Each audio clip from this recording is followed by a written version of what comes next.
progress. Good evening and welcome to the City Council regular meeting for this evening, Monday, April 20th. Can you please join me in the Pledge of Allegiance? I pledge allegiance to the flag of the United States of America and to the republic for which it stands, one nation, under God, indivisible, with liberty and justice for all. Thank you. City Clerk, can you please call the roll? With pleasure, Mayor Lorraine. Councilmember Diaz-Nash. Here. Councilmember Svirko-Goditsky. Here. Deputy Mayor Fernandez. Here. Mayor Lorraine. Here. And Councilmember Newsom. Here. Thank you, everyone, for your patience as we finished up our special meeting. We are excited to be here in person with options for those who choose not to be in person to still participate virtually. Thank you for your cooperation and for helping us maintain an efficient and accessible meeting environment.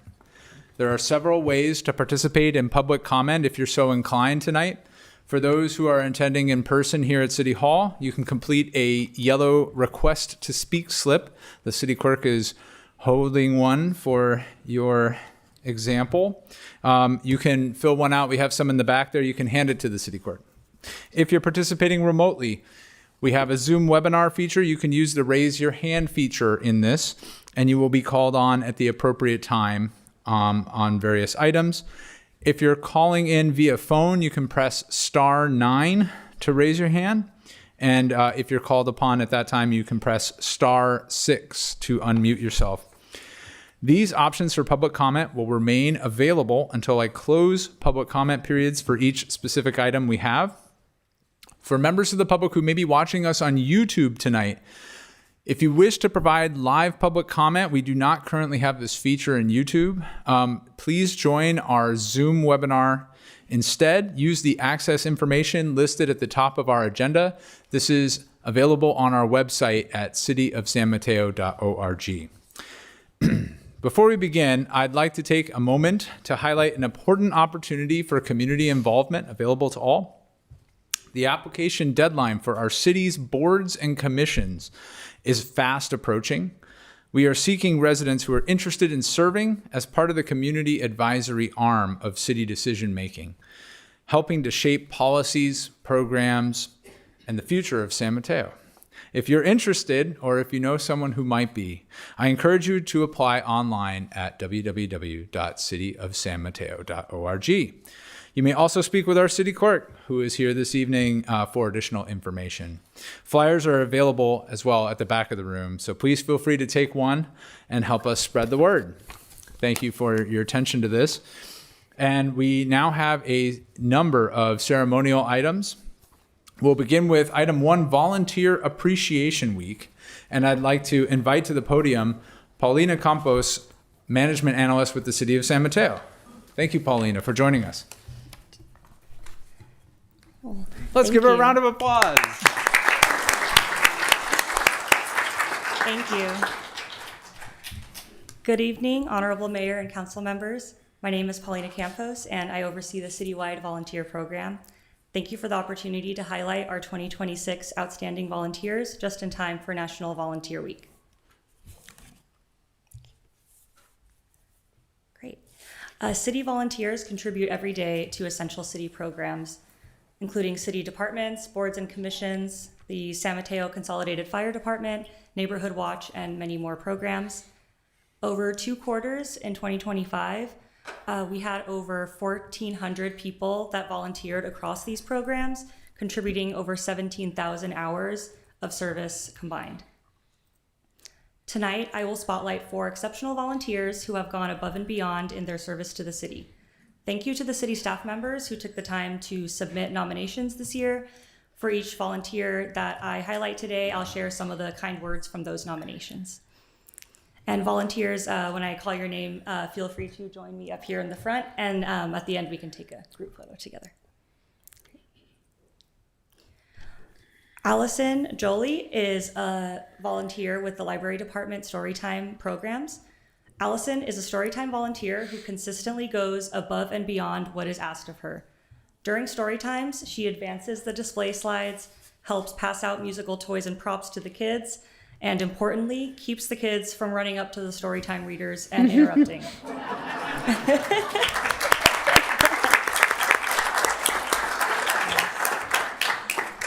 She'll chat with caregivers if they need to attend to their children, help clean up and reset the room after each story time, and she also volunteers at multiple story times per week. Allison knows all the story time songs. She sings along and performs all the movements, no matter how silly. Yeah, not tonight. You gotta buy a ticket to the Storytime program. Just kidding, they're free. Allison knows all the songs. She sings along and performs all the movements, no matter how silly they are. She also had the group sing Happy Birthday to one of the children's librarians as a very sweet surprise. Allison also helps library staff in the summer with Storytime in the Park, which is a big endeavor all the way from June through August. Not to mention, she also helps out with our Halloween party every year, as well as the May the 4th program and other various special programs throughout the year. She also volunteers in one of our children's book clubs each month and is also a member of the volunteer board, or the library board. Our library department and all patron regulars are very lucky to have her.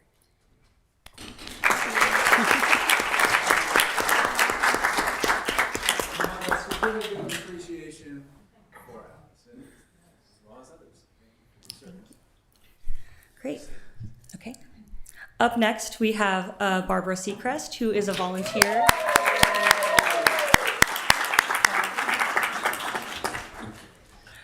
Barbara is a volunteer with the Police Activities League, or PAL. She joined PAL as a volunteer in 2024 and immediately jumped in to support fundraising efforts and youth programs. From helping collect and wrap holiday gifts for PAL families, to decorating and preparing for the annual golf tournament and volunteering out on the course on the day of the event. Barbara brings energy, enthusiasm, and heart to everything she does. She has also been instrumental in securing donations for the Lights and Sirens Gala silent auction, helping make the event a success. Barbara's positivity and love fill the PAL office every time she walks through the door. The PAL team are incredibly grateful for her dedication, generosity, and spirit she brings to our community. PAL is lucky to have her and truly appreciates all she does to support the youth and families we serve. Thank you, Barbara.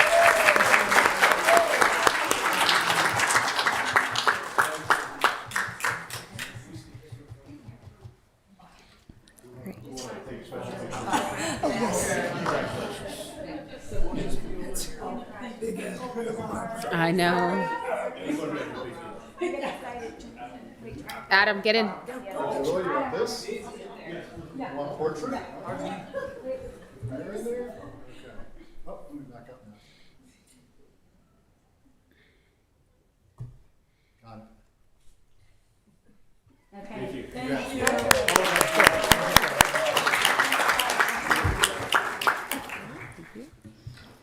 All right, up next, we have Renette Robillard, who is a volunteer with the Parks and Recreation Department Dance and Fitness Programs. Renette has been a dedicated volunteer monitor for many years in the city's strength training and posture power class. She consistently manages weekly attendance, tracks makeup classes, and supports essential class administrative duties with exceptional care and accuracy. Renette arrives each week with a welcoming smile and sets an inclusive tone for the entire class. Her reliability, warmth, and genuine commitment exemplify the spirit of service and community the city strives to cultivate, and we are truly grateful for the pride and professionalism she brings to our program. Thank you so much, Renette.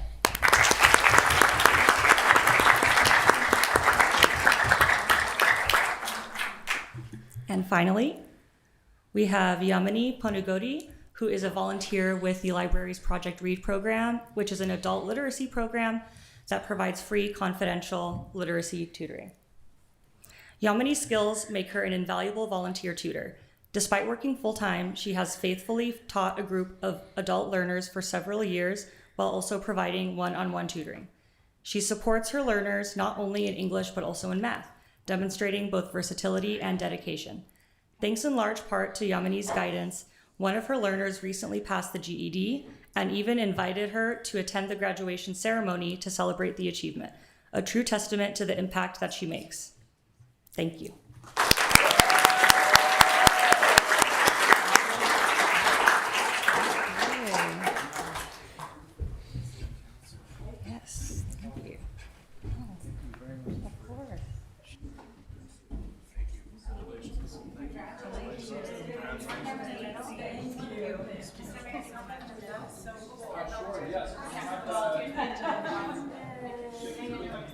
Volunteers, honorees, we'll put you guys in the middle. There you go. Put you guys in the middle. And maybe you guys can open those. Congratulations, volunteers.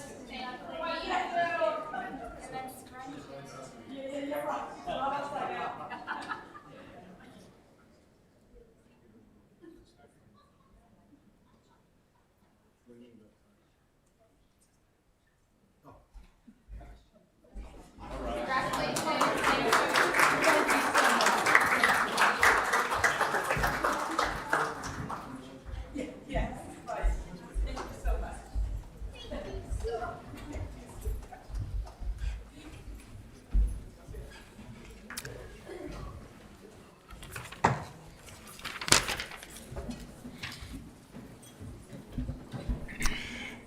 Thank you very much. On to our second ceremonial item, which is coming up in just a moment. So, excellent. Thank you very much. This one is National Library Week. I have a proclamation, and we also have our city librarian, Rukhsana Singh, who can join us. Okay, she's taken a strategic position, so I will begin by reading the proclamation, and then perhaps she may have some words for us. Whereas libraries spark creativity, fuel imagination, and inspire lifelong learning, offering a space where individuals of all ages can find joy through exploration and discovery. And whereas libraries serve as vibrant community hubs, connecting people with knowledge, technology, and resources, while fostering civic engagement, critical thinking, and cultural enrichment.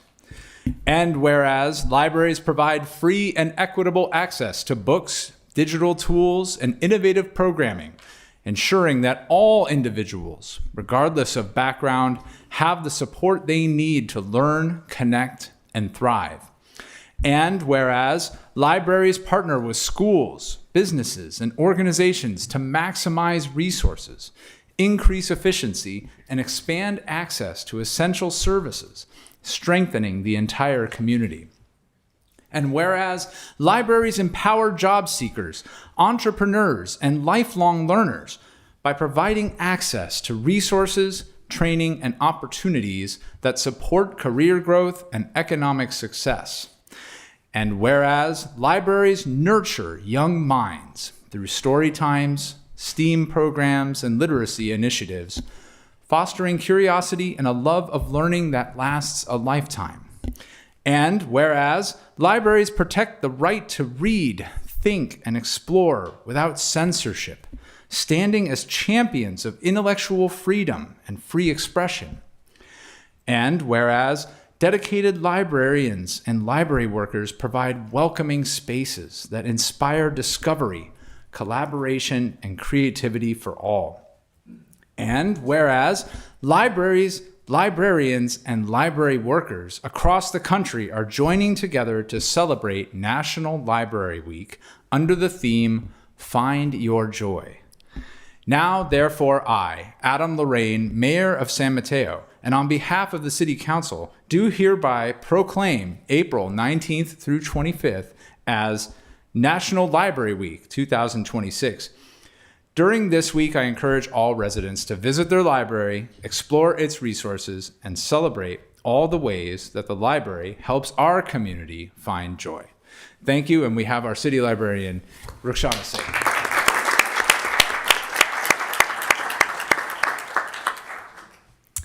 Good evening, Honorable Mayor and council members. Thank you so much for the opportunity to be here this evening and for the proclamation. The theme for this year's National Library Week is Find Your Joy, and the spokesperson is Michael Threets, a local Bay Area librarian who champions libraries, mental health, and diversity. There are 4 official days that are celebrated as part of National Library Week, which you can see here on this slide. I want to acknowledge our hardworking and committed library staff, as tomorrow is National Library Workers Day. And we have some of our staff in the audience, so they'll come up and take a photo at the end.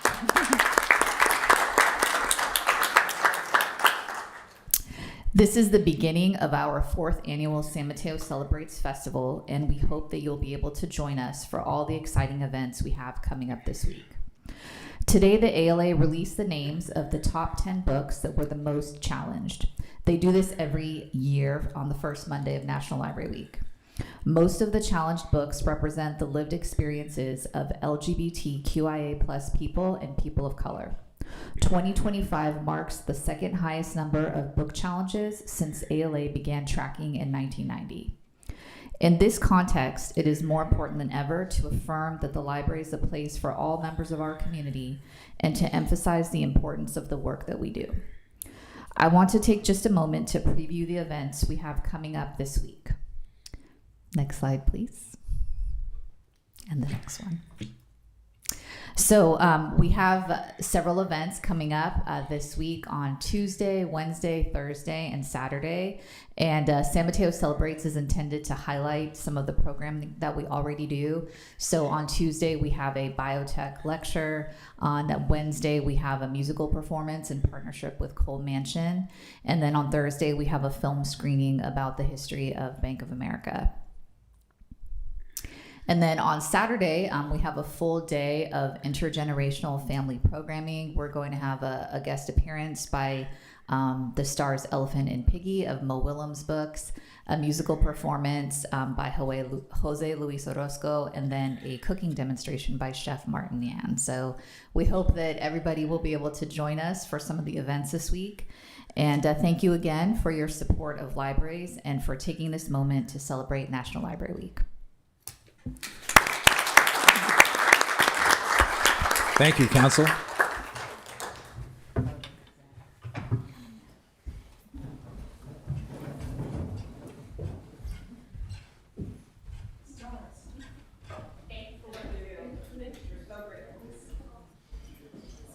Thank you, library staff, for joining us.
Thank you, everyone. We have 2 more ceremonial items. The next one is Arab American Heritage Month. And we have Fiza Kochanwala, the Executive Assistant with the Council on American Islamic Relations, California, with us today. I have a proclamation that I can read, and we can hear any words from our esteemed guest. Thank you for being with us.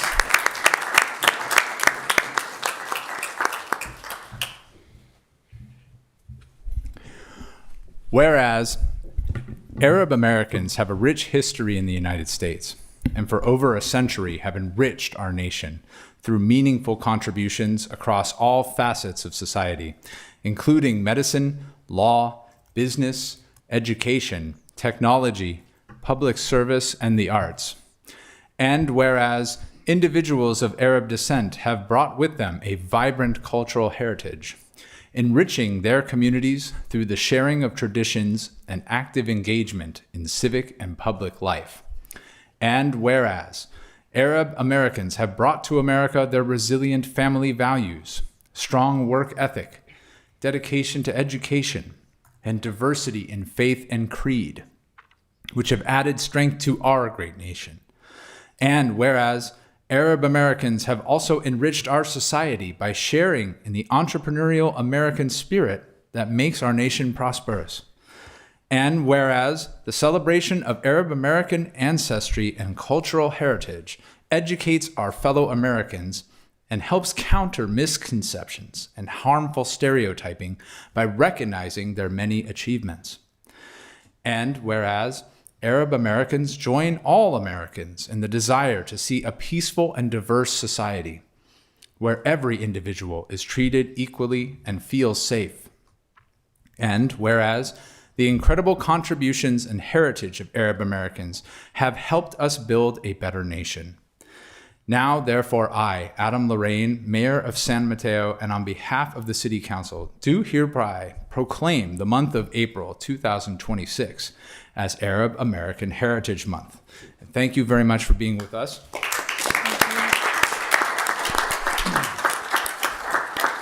I do apologize if I didn't pronounce your name correctly. It's okay, I'll correct you. Thank you. Thank you so much for having us today, Mayor and Council members. My name is Fiza Kochanwala, and I'm here from the Council on American Islamic Relations.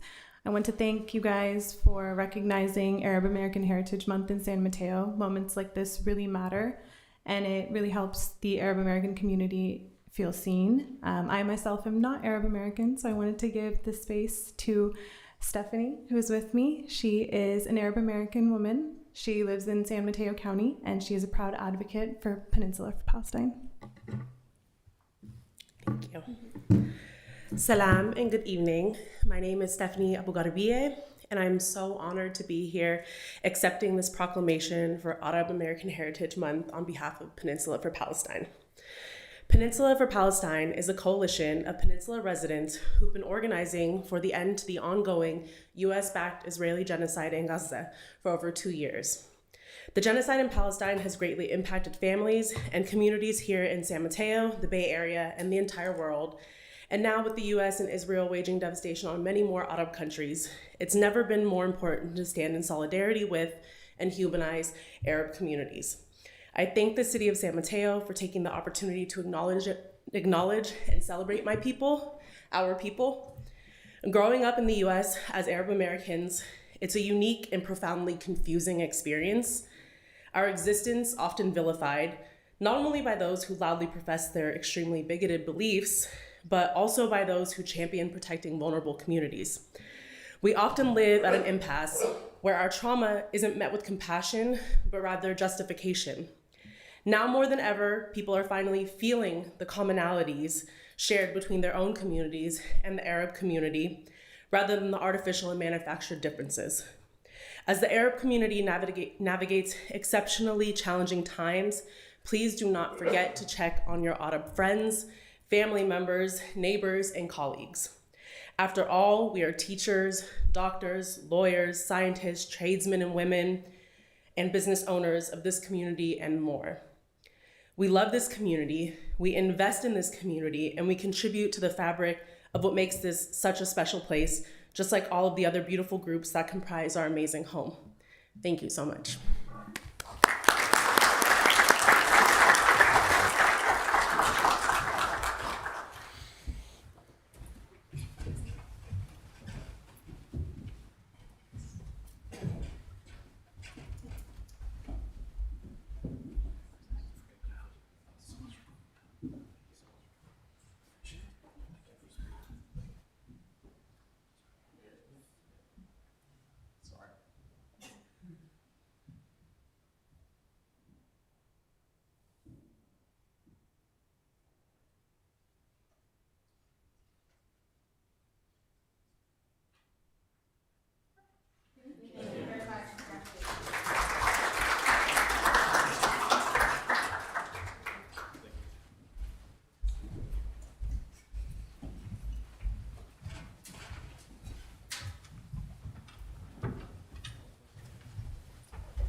Thank you, everyone. We have one more ceremonial item tonight.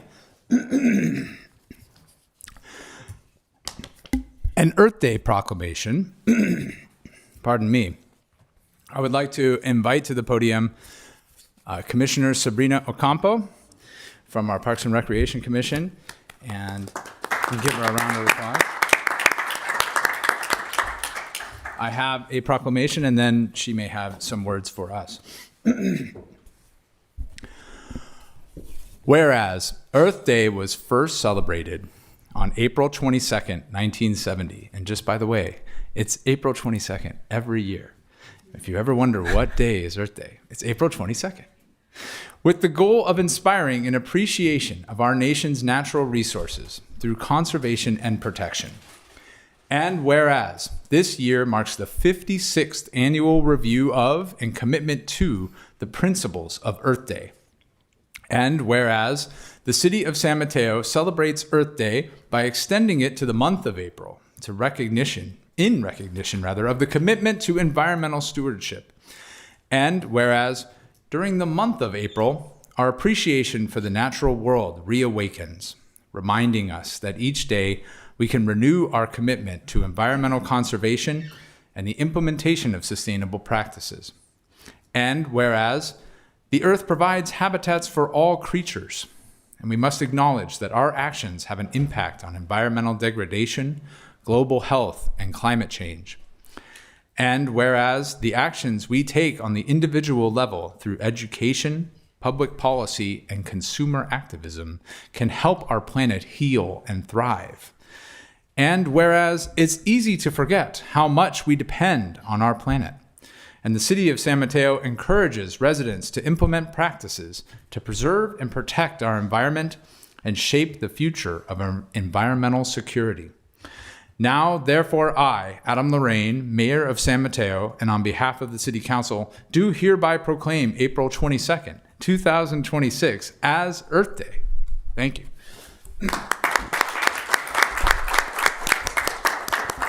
And our Commissioner Ocampo has some information on an event that we will be doing to celebrate. I do. Thank you. Good evening, everyone. Honorable Mayor and esteemed City Council members.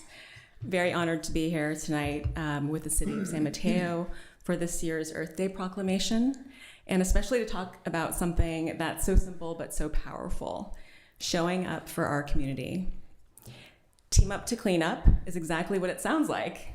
It's neighbors, friends, coworkers coming together to take care of the one thing that we all share. And what I love most about it is that you don't have to be an expert. You don't have to have special skills. You just show up and help. Show up that, and it shows that by showing up, you show that you care. Because the truth is, small actions really do add up. And here's a fun fact. Just one organized community cleanup, like the one that's going to happen this Saturday, can remove sometimes hundreds, sometimes thousands of pounds of waste in a single day.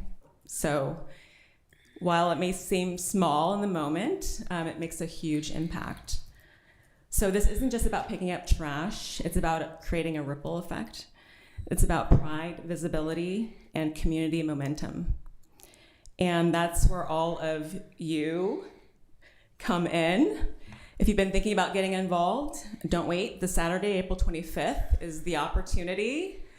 It starts at 9 o'clock in the morning, ends at 12 noon, and it will be followed, it's Ryder Park right here in San Mateo. And that'll be followed by a really nice barbecue. There'll be a DJ. So it's a really fun family event. Come out, make a difference, get to know people you don't know in your community that you probably live right next to.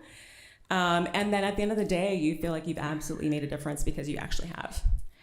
And so please go ahead and scan the code, anyone there, to get signed up, or just show up, honestly, just come, please.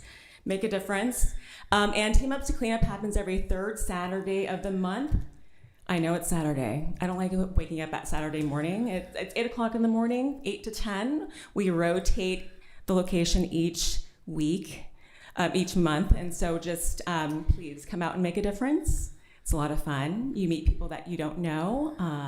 And at the end of the day, it does really add up and makes a big impact to not only our community, but the earth.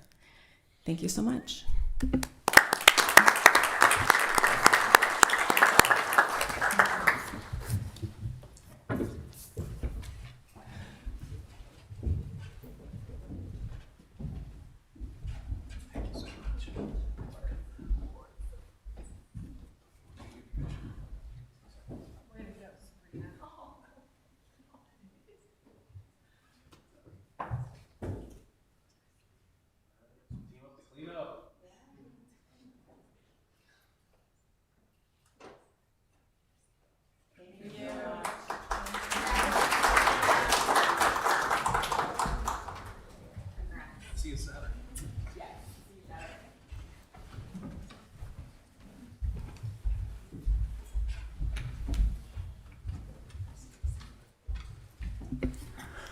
Okay, thank you everyone for allowing us the opportunity to celebrate many things. We are now moving beyond the ceremonial portion of tonight's meeting, which includes the business items being considered by the council. For that reason, I would like to remind all in the room and online that we will be enforcing our rules of decorum. As such, we do not allow for cheering, jeering, or booing during the business portion of the meeting, as this tends to put a chill on public comment. Our goal is to ensure that all perspectives are heard. Our motto is give respect, get respect, and we appreciate your cooperation with this. City Clerk, can you please read our consent calendar? Certainly, Mayor Lorraine. All matters listed under the consent calendar are considered by the council to be routine and will be enacted by one motion without discussion. If discussion is desired, that item may be removed and considered separately. Item number 5, City Council meeting minutes approval. Item number 6, participation in National Opioid Settlement Agreement approval. Item number 7, Service Employees International Union Side Letter of Agreement amendment. Item number 8, 1949 Pacific Boulevard Public Utility Easement adoption. Item number 9, Second and El Camino Public Garage License Agreement Amendment. Item number 10, San Mateo County Community College District Use of Laurelwood Park Agreement. Item number 11, San Mateo Consolidated Fire Department Use of Laurelwood Park Open Space Agreement. Item number 12, On-Call Design and Consultant Professional Service Agreements. Item number 13, Integrated Supervisory Control and Data Acquisition System Evaluation and Improvement Change Order. And finally, item number 14, On-Call Building Support Services Agreements. Thank you very much. Is there any member of council who would like to pull any item for the consent calendar? Seeing none, City Clerk, do we have any public comment on any items that are on the consent calendar only? Mayor Lorraine, at this time I have not received any requests to speak on any of the consent calendar items. Mr. Mayor, I make a motion to approve the consent calendar. Thank you. We have a motion and a second. City Clerk, may we have a roll call vote, please? Certainly. Councilmember Newsom? Yes. Deputy Mayor Fernandez? Yes. Councilmember Diaz-Nash? Yes. Councilmember Svirko-Gaditsky? Yes. Mayor Lorraine? Yes. Motion carries 5-0. Thank you. Next on the agenda is general public comment. Members of the public wishing to comment on any item that's not appearing on our agenda at this time may address the City Council. State law prevents council from taking action on any matter not on the agenda. Your comments, however, may be referred to staff for follow-up. This public comment section is generally limited to a total of 15 minutes. However, that's subject to council's discretion and can be extended if council wishes to do so. If needed, an opportunity for additional public comment may also be provided later in the agenda. City Clerk, can you please tally the number of requests to speak on general public comment? Certainly, Mayor Lorraine. At this time, I've received 3 requests to speak on non-agendized general public comment. If you wish to speak on general public comment, please provide me with a request to speak slip, or if you're participating in Zoom, please raise your hand. We'll give you just a moment to do so. Mayor Lorraine, that concludes. We have 3 requests to speak for general public comment. And per council adopted rules and procedures, we would set the time at 3 minutes per speaker. And if I call your name, if you could please come up and line up to my right, that would be greatly appreciated. Our first speaker will be John Ebnetter, followed by May Lee and Trina Pierce.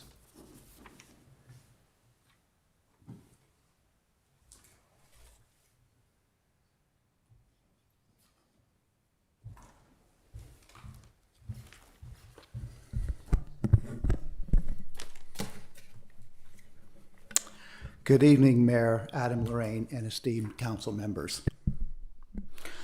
On April 17th, at the County Board of Supervisors meeting, Councilmember Lisa Diaz-Nash mistakenly stated that this council opposed the Horizon Detox Center at 101 North El Camino Real in San Mateo.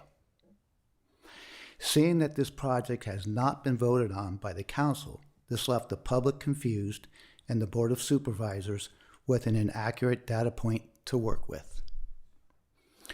The city's strategic plan that this council unanimously supported is based on a promise of integrity through ensuring transparency and accountability for all city's actions. To ensure that these guidelines of integrity and accountability are adhered to, I encourage this council to send a letter to the Board of Supervisors to clarify that you have not taken a position on this matter. Let the county know that you are following the city's procedures and are properly addressing this matter as you do in all city business. If you choose to send a letter, I recommend that you point out that an informational public meeting was held on 4/15 in San Mateo. At this meeting, Horizons presented the City Council and San Mateo residents with information about the project and took questions from the council and is working on addressing all stakeholders' concerns. 2 points the council members agreed on were the need for more granular information and more public meetings. Thank you. Thank you. Our next speaker is May Lee, followed by Trina Pierce. Hi, this is May again. I previously shared this burned tree leaves and then covers 7 street lights in front of our street covered with the deflectors. And I also reported other suspicious items to the police and then share those information with the firemen. So basically, to make it really short, because I didn't plan to talk about this, what I have been experience is matching something called organized against stalking. And there's another term that is very complicated. I cannot pronounce it, but you guys can do some research. So basically, we experience some sort of items that don't belong to us that placed in our home, car, and things taken away from my car and the home. And this is very bizarre after all this over 26 years with my husband living in the same place, and we always trust everyone, and we believe it's still a nice community. Probably a lot of people and official resources and being food or misuse the taxpayers' money. And what the most bizarre thing I've recently experiencing it since 2019, after this volunteer emergency responder in our neighborhood that installed the 24 long feet conduit on top of my request without my knowledge. And I've been received this letter in writing with the word specifically trying to put me in this category as some sort of a dangerous person. For example, using the word that I threatened someone, and now a neighbor that filed false claim against me. So that side, this is a completely false, multiple accumulated false information, and then I have fabricated a medical record in my, after 2 years I found out, after my ER. So I do believe my ER was a result of this remote implant, meaning remotely inject the nanosensors, and I plan to share more symptoms with you guys, but I ran out of time. So one is the physical symptoms is the red face and red ear. If you have red ears, you measure your ear temperatures during the day, They're different during the day and back to the at night they're back to the same. So I believe you have nanosensors inside of your ear. It is bizarre, but there are tons of it's already proven. You can watch 60 minutes for recent the government employees that identify their family members or so their deformation on the forehead, and also particular on the right hand side on the forehead you have this symptoms, and I can share more next Thank you, time. May. Thank you. And our final speaker for general public comment will be Trina Pierce.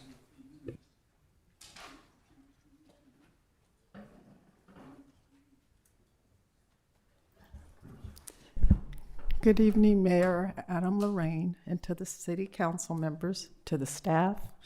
Of course, my name is Trina Pierce. I'm here representing North Central neighborhood. And I have a question for not just the city council members, but also to the employees, the supervisors of City Hall. What is everyone afraid of? Surely it is not the residents of North Central, but it is the groups with the money and power. I would like City Hall employees and everyone to remember this country was built on the backs of many dedicated working class people, all races, all colors, all religions. And people were treated very bad. Then, of course, as many people gathered together, no matter the color or the race, changes were made. Why is the wants of the wealthy advocacy of the various organizations taken over the needs of residents who live in North Central 24/7? North Central residents have been promised solutions that would help people who live there over money and status, such as North Central was promised 100 parking spaces to be returned, but that did not happen.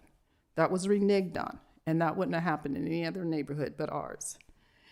And then some groups did not want that, so of course they fought it. They don't even live there. They don't even go there every day. If they need something, they call Uber or whatever.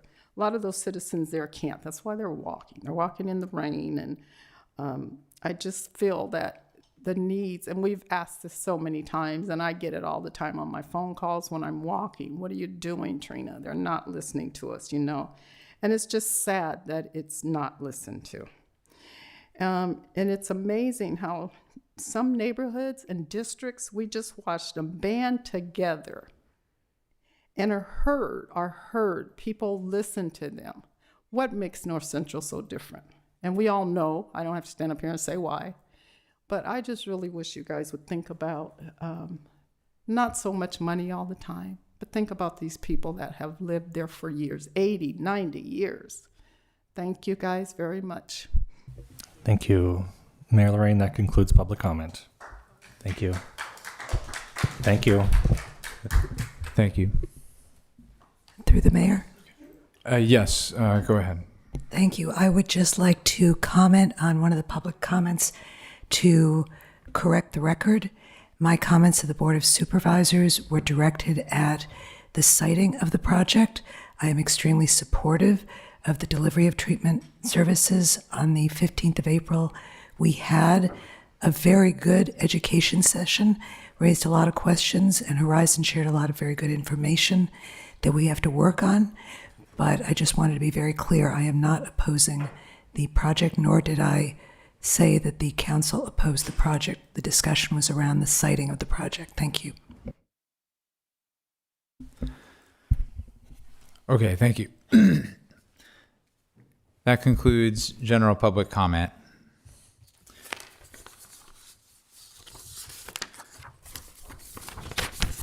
And I think we'll move on to our next item,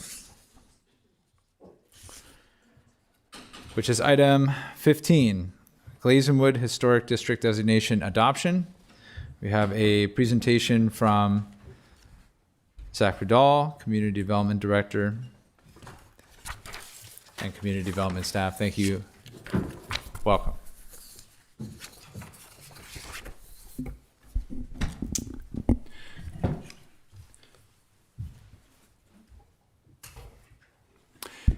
Good evening, Honorable Mayor, members of the City Council, Zachary Dahl, Community Development Director with the city. I'm also joined here this evening by Senior Planner Summer Smith, and then virtually online, Julianne Murphy, his architectural historian with Rincon Consultants, who have all are part of the team that has worked on developing the report that supports the item before you this evening. So what we are discussing is consideration of the Glazenwood district as for designation as a historic district. I wanted to start by providing some background that has led us to this point here this evening. This starts with the neighborhood first being identified as part of the 1989 survey that looked at many individual properties and districts around the city. There was a subsequent discussion before the City Council in 1994, but ultimately no action was taken following that study session. The district has also been referenced in the prior as well as current general plan as being eligible for designation at the state, local, and federal level. More recently, as part of the city's historic policy update effort, questions and comments came up regarding the status of the Glazenwood neighborhood and requests to have it formally recognized. Following at the meeting on February 2nd of this year, Council provided direction to staff to move forward with preparing information for consideration of Glazenwood as being designated as a historic district to align with the past documented history that existed for this neighborhood.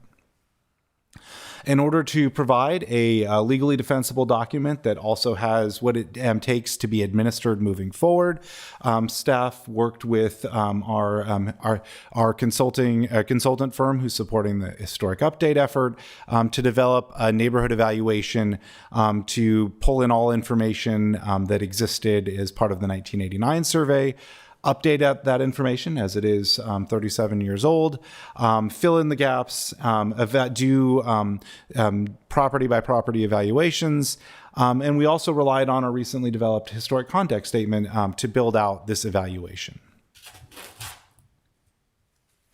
The methods to pull this information together and build the report for the neighborhood included an intensive survey effort with photo documentation of each property within the district, and both primary and secondary research of the necessary sources to build out the record, including original mapping and development information.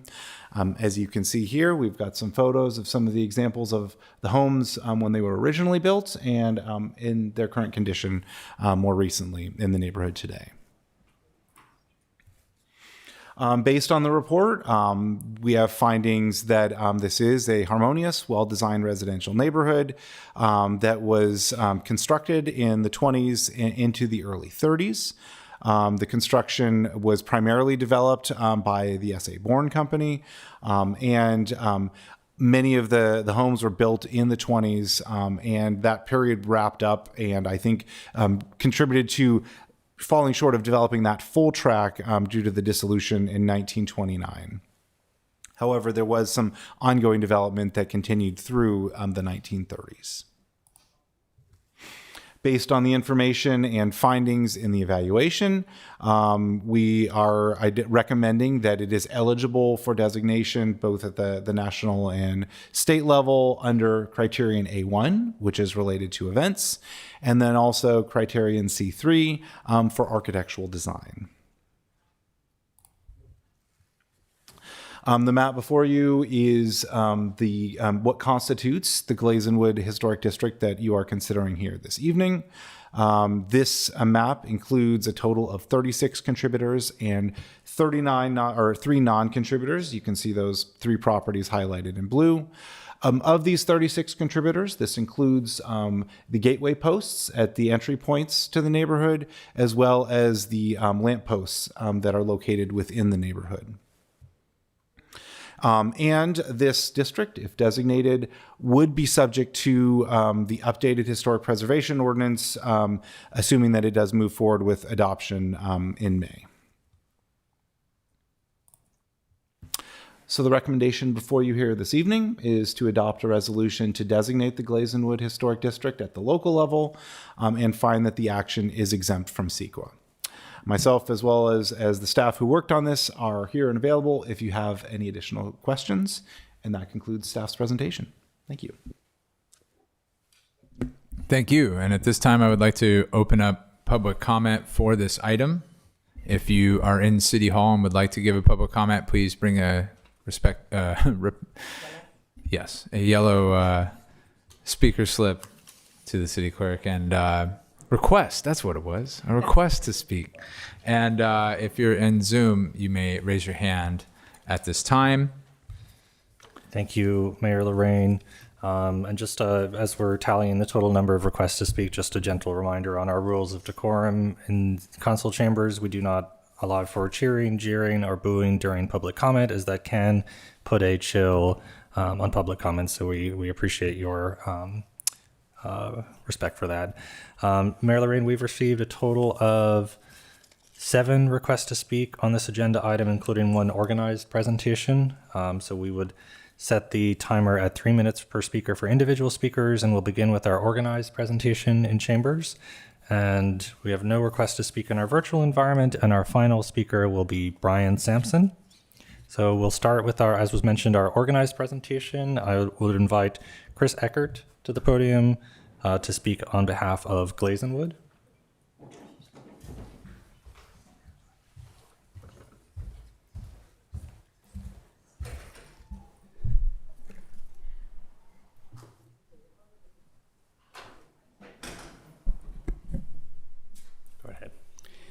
Good evening, Mayor, Council, and City staff.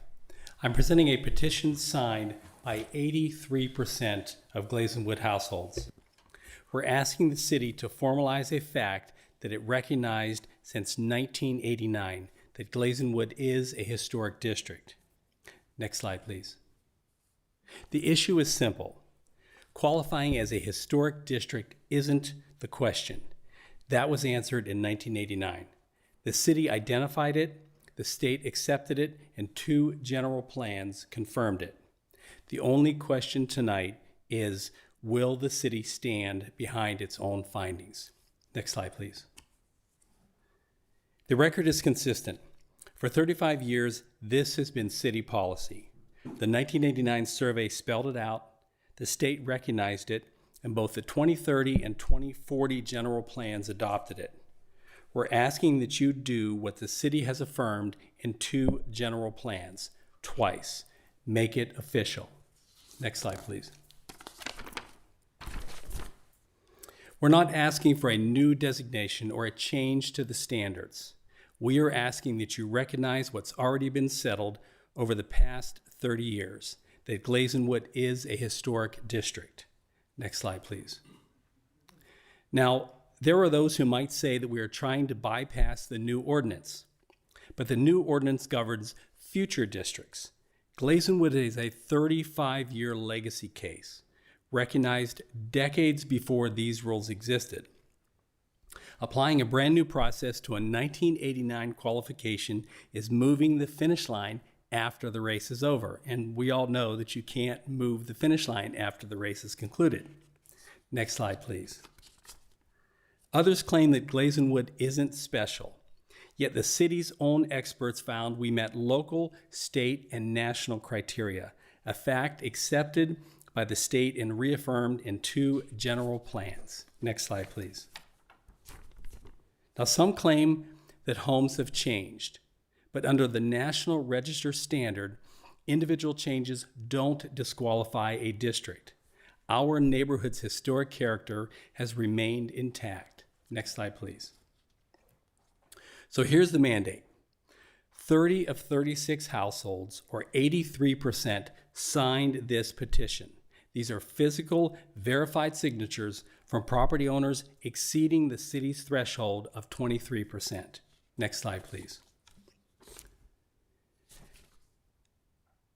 By every measure, the standard for historic status has been met. The lead opponent stated on record that they would support this with 60% consent. and we have delivered 83%.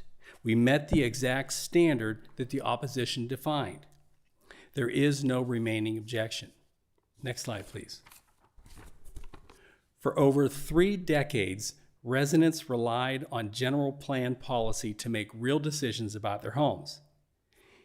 If 35 years of city policy can be set aside because files went missing, what can any resident rely upon? This is about the city's credibility. Next slide, please.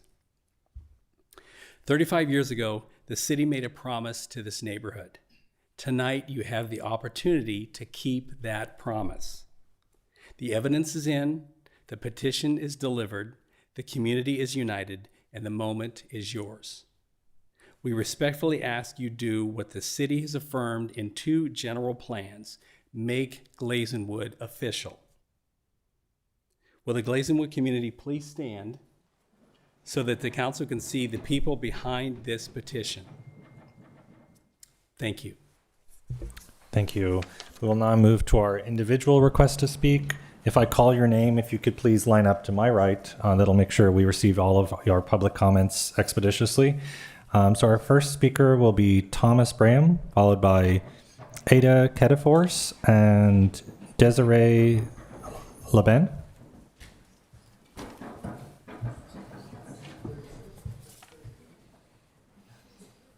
Okay. Go ahead. Good evening, Mr. Mayor, City Council members. My name is Tom Braham. My husband, Greg Zinkel, and I moved to Glazenwood just this last July, purchased a house at 901 Laurel Avenue with the understanding that we were buying into a historic district and we were excited to be part of that. As Chris just mentioned, this is not a new item. This is a request to formalize what has been understood and printed for decades. So I respectfully request that you support the resolution. Thank you for everything that you do for the city. Thank you. Our next 3 speakers will be Ada Kedefors, followed by Desiree LeBeau and Courtney Cross. Hi there. I'm Aida Kedefors, and I'm a resident of Glazenwood. My husband and I purchased our home 1 year ago. The information that was presented to us by the real estate agents and in our own research stated that Glazenwood is a historic district. So it's very surprising to hear months later that that is not the case. One of the reasons we purchased our home was for its excellent location near downtown and for the cohesive charm of the neighborhood.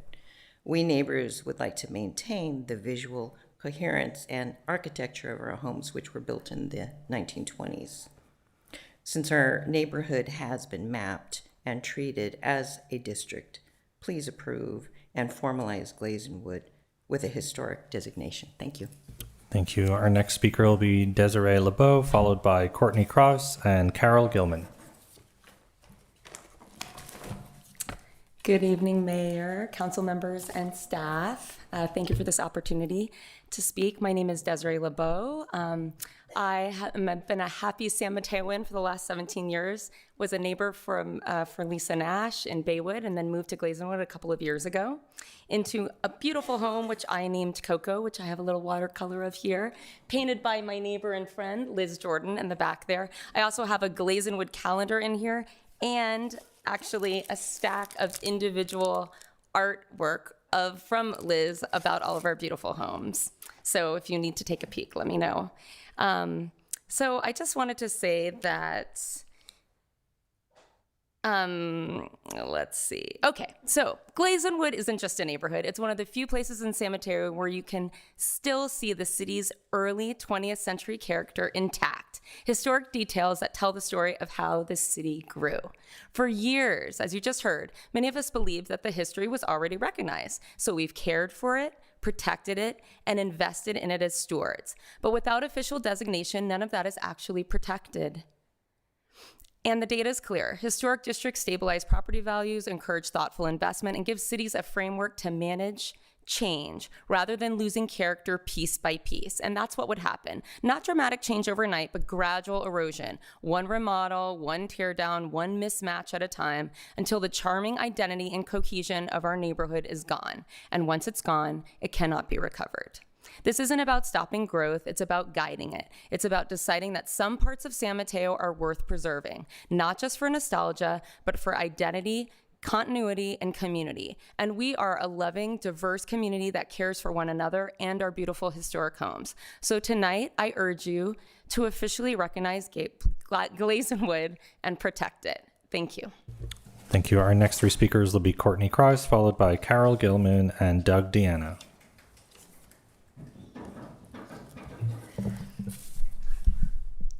Good evening. My name is Courtney Krause, and I'm a resident of Glazenwood. As I noted at a prior meeting, I purchased my home several years ago.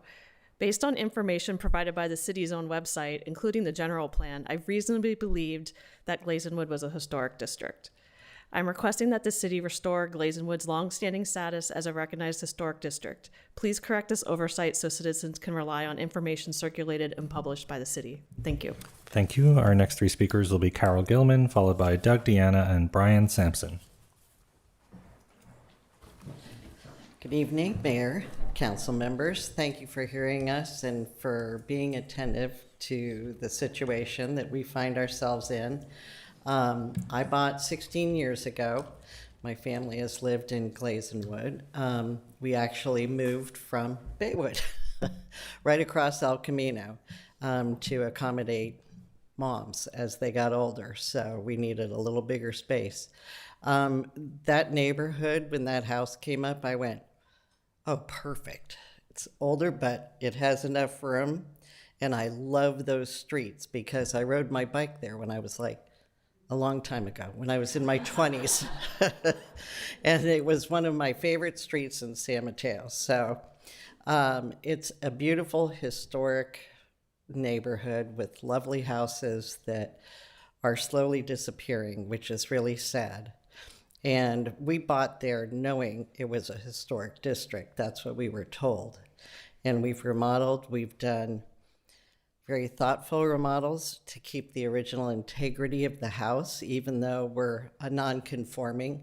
We tried to make it look a little more conforming to the neighborhood and the age of the neighborhood. So we just don't want to see that eroded and have our original expectations when we bought it to be eroded, that it would be a historic neighborhood, the character would remain.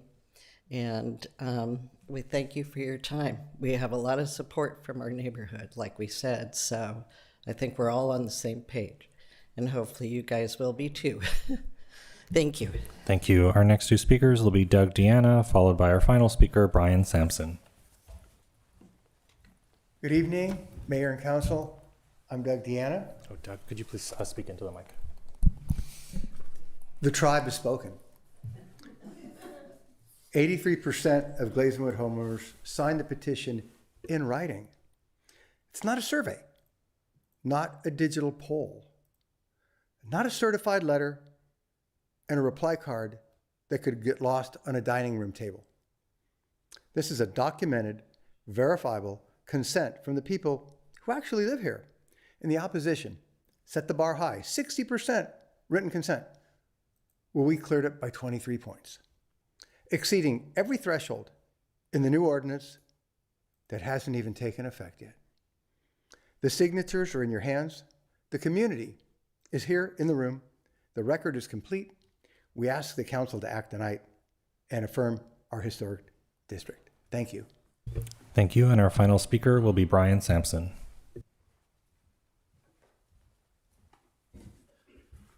Good evening, Mayor, council member, city staff. I also live in Glazenwood. I'm in one of the contributing homes, and I just wanted to support what other people have said.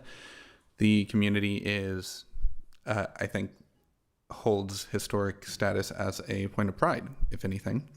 We all want to see that continue, and we all like contributing to supporting the historic nature of the city. And so I also would like to ask that you support this and adopt this resolution so we can continue to do that going forward. Thank you. Good night. Thank you. Mayor Lorraine, that concludes public comment. Thank you. I'll close public comment and bring it back to council for questions or comments. Councilmember Diaz-Nash. Thank you, Mayor Lorraine, and thank you to city staff for a great presentation and a great agenda report, too. It was very, very useful. But my thanks tonight are really to the Glazenwood community. I have been so impressed throughout this entire process with your individual involvement, but also with your collective involvement.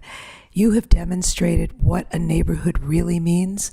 You know each other, you enjoy each other, you get in debates, you disagree with each other, but the one thing you really agree on is the beauty and importance of Glazenwood. And you have shown up throughout this process in person, via email. You invited us kindly to hear your perspectives. And I personally think Glazenwood is an incredible place too. I do not live there, but I value coming there and I value the experience. So I just wanted to say thank you to all of you because you've shown what community engagement is all about. You didn't just react emotionally, you saw what the needs were, you answered those needs, you answered the requirements of the city, and I would hope tonight that we definitely strongly approve this resolution to make Glazenwood an official historic district. Thank you very much. Okay, thank you. Anyone else? Councilmember Spirko-Goditsky.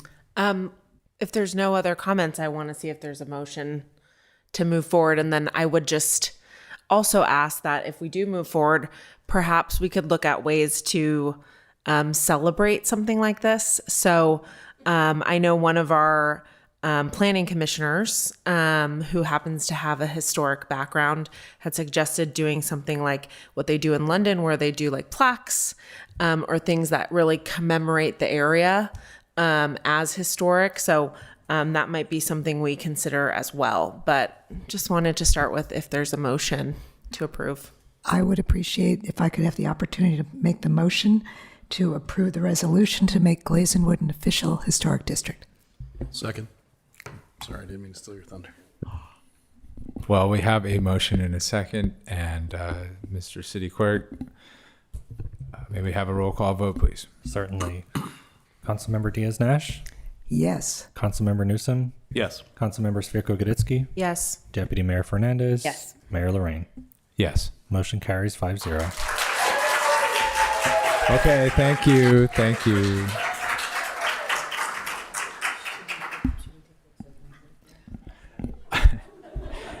Yes. Thank you very much. That concludes this item, and we'd like to take a brief recess. Please permit us a few moments, and we'll be right back. Thank you for your patience.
Thank you, everyone.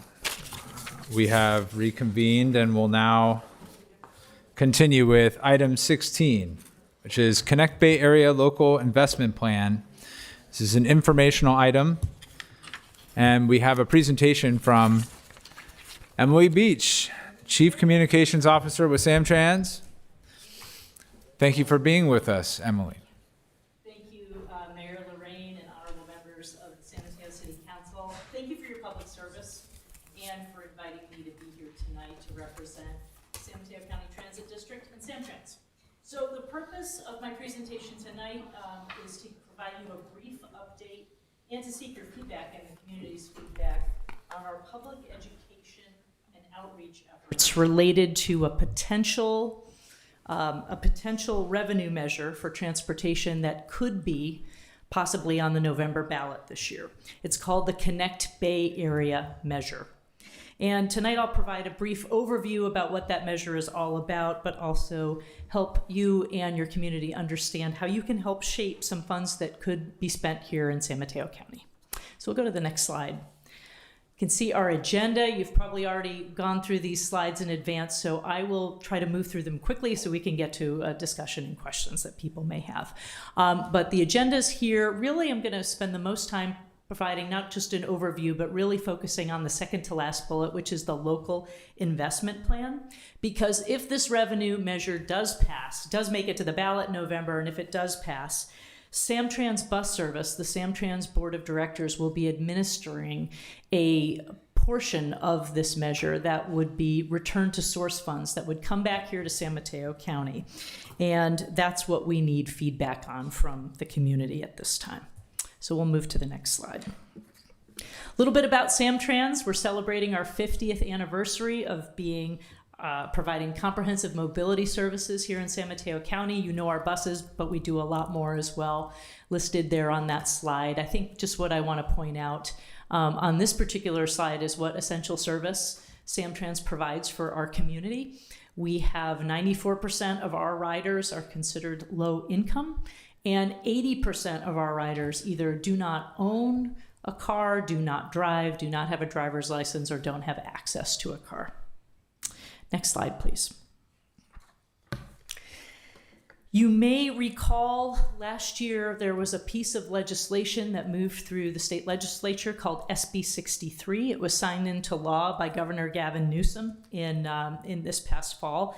And what it did was create it created the Connect Bay Area Act, which is a piece of legislation that is trying to help transit operators, our major transit operators in the Bay Area, who carry millions of riders every day, address their operational deficits so that they can keep providing service for our community.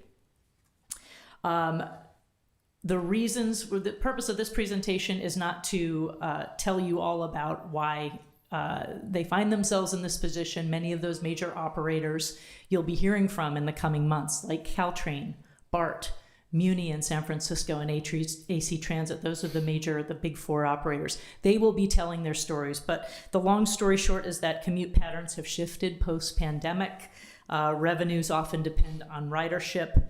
Many one-time bridge funds that were a result of COVID-19 post-pandemic, those funds no longer exist. And particularly for the rail providers, there's very high fixed costs. So they find themselves in a position where there are major operational deficits, and without new revenue, they could experience major service cuts. Next slide, please. Just a high-level overview of the Connect Bay Area measure. If it does make it to the ballot, it is a limited-term 14-year sales tax measure rather than a 30 or 25-year measure. Here in San Mateo County, it would be a 1/2 cent sales tax, but it is a combined regional effort that involves not just San Mateo County, it also involves Santa Clara County, Alameda County, Contra Costa County, and the county and city of San Francisco. In San Francisco, it's actually a full 1 cent sales tax to help cover Muni's expenses.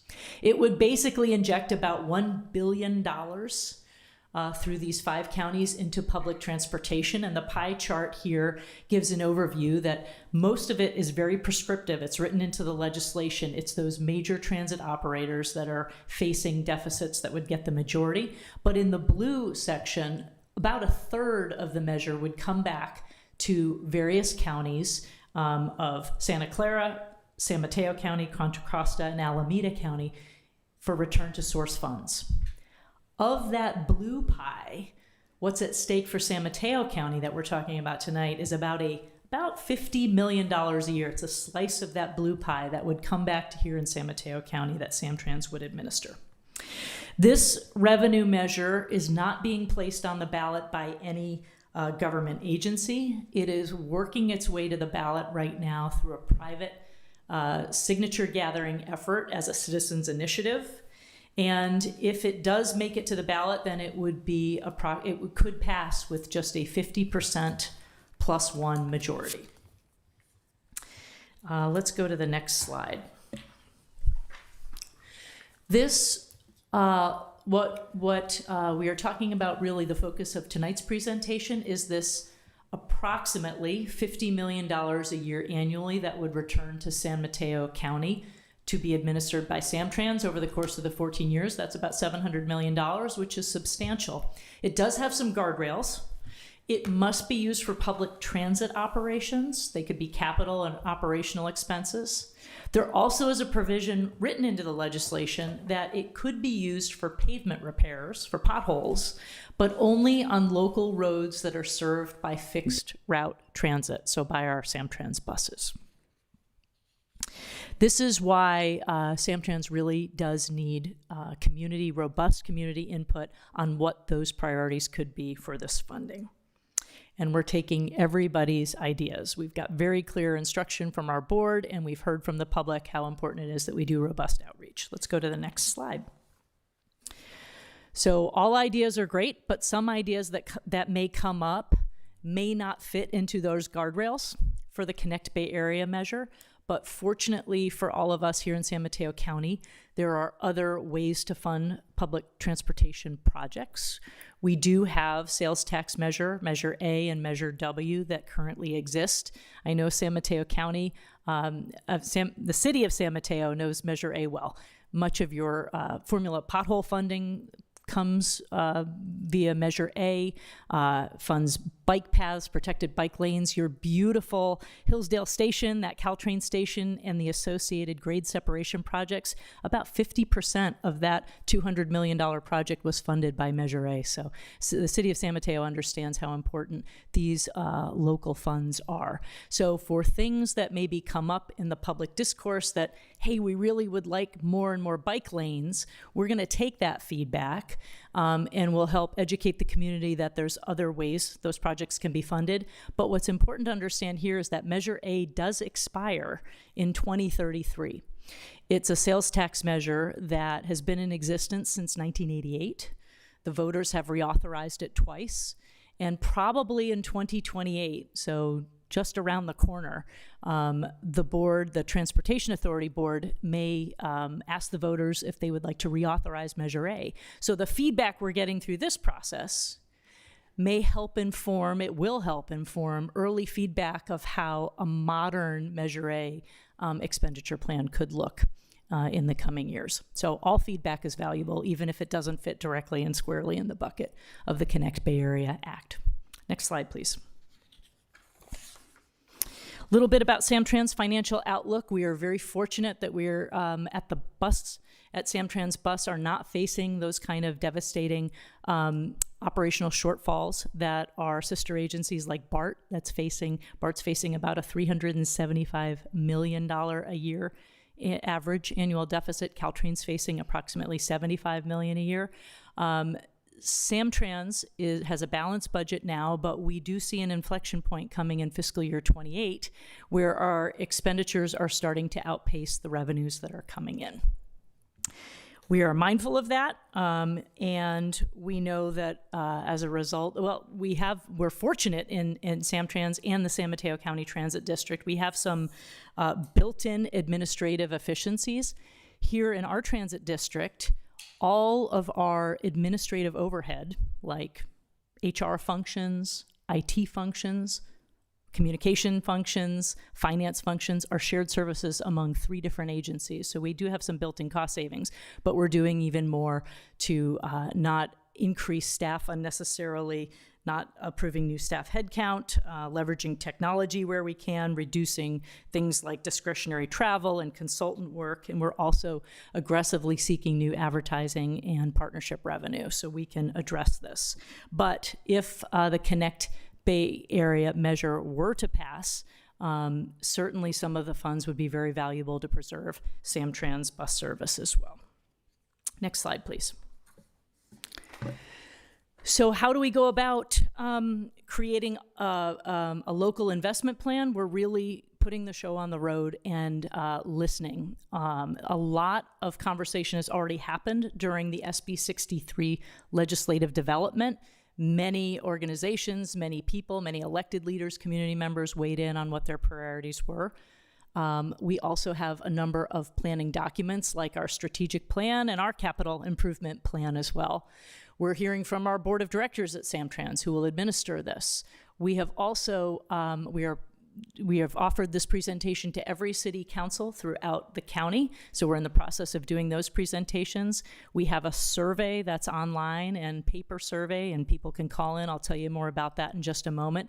But a really important first major step is we hosted 2 advisory groups, the agency advisory group with many members of city staff that would be responsible for implementing some of this funding if it were to come in. So we really want to thank the city of San Mateo. We had your city manager, your public works director, deputy director have been a part of this process to get that technical staff feedback. And then we also have a stakeholder advisory group with various business leaders, CBO organizations, service providers, advocates in the transit space to hear their feedback as well.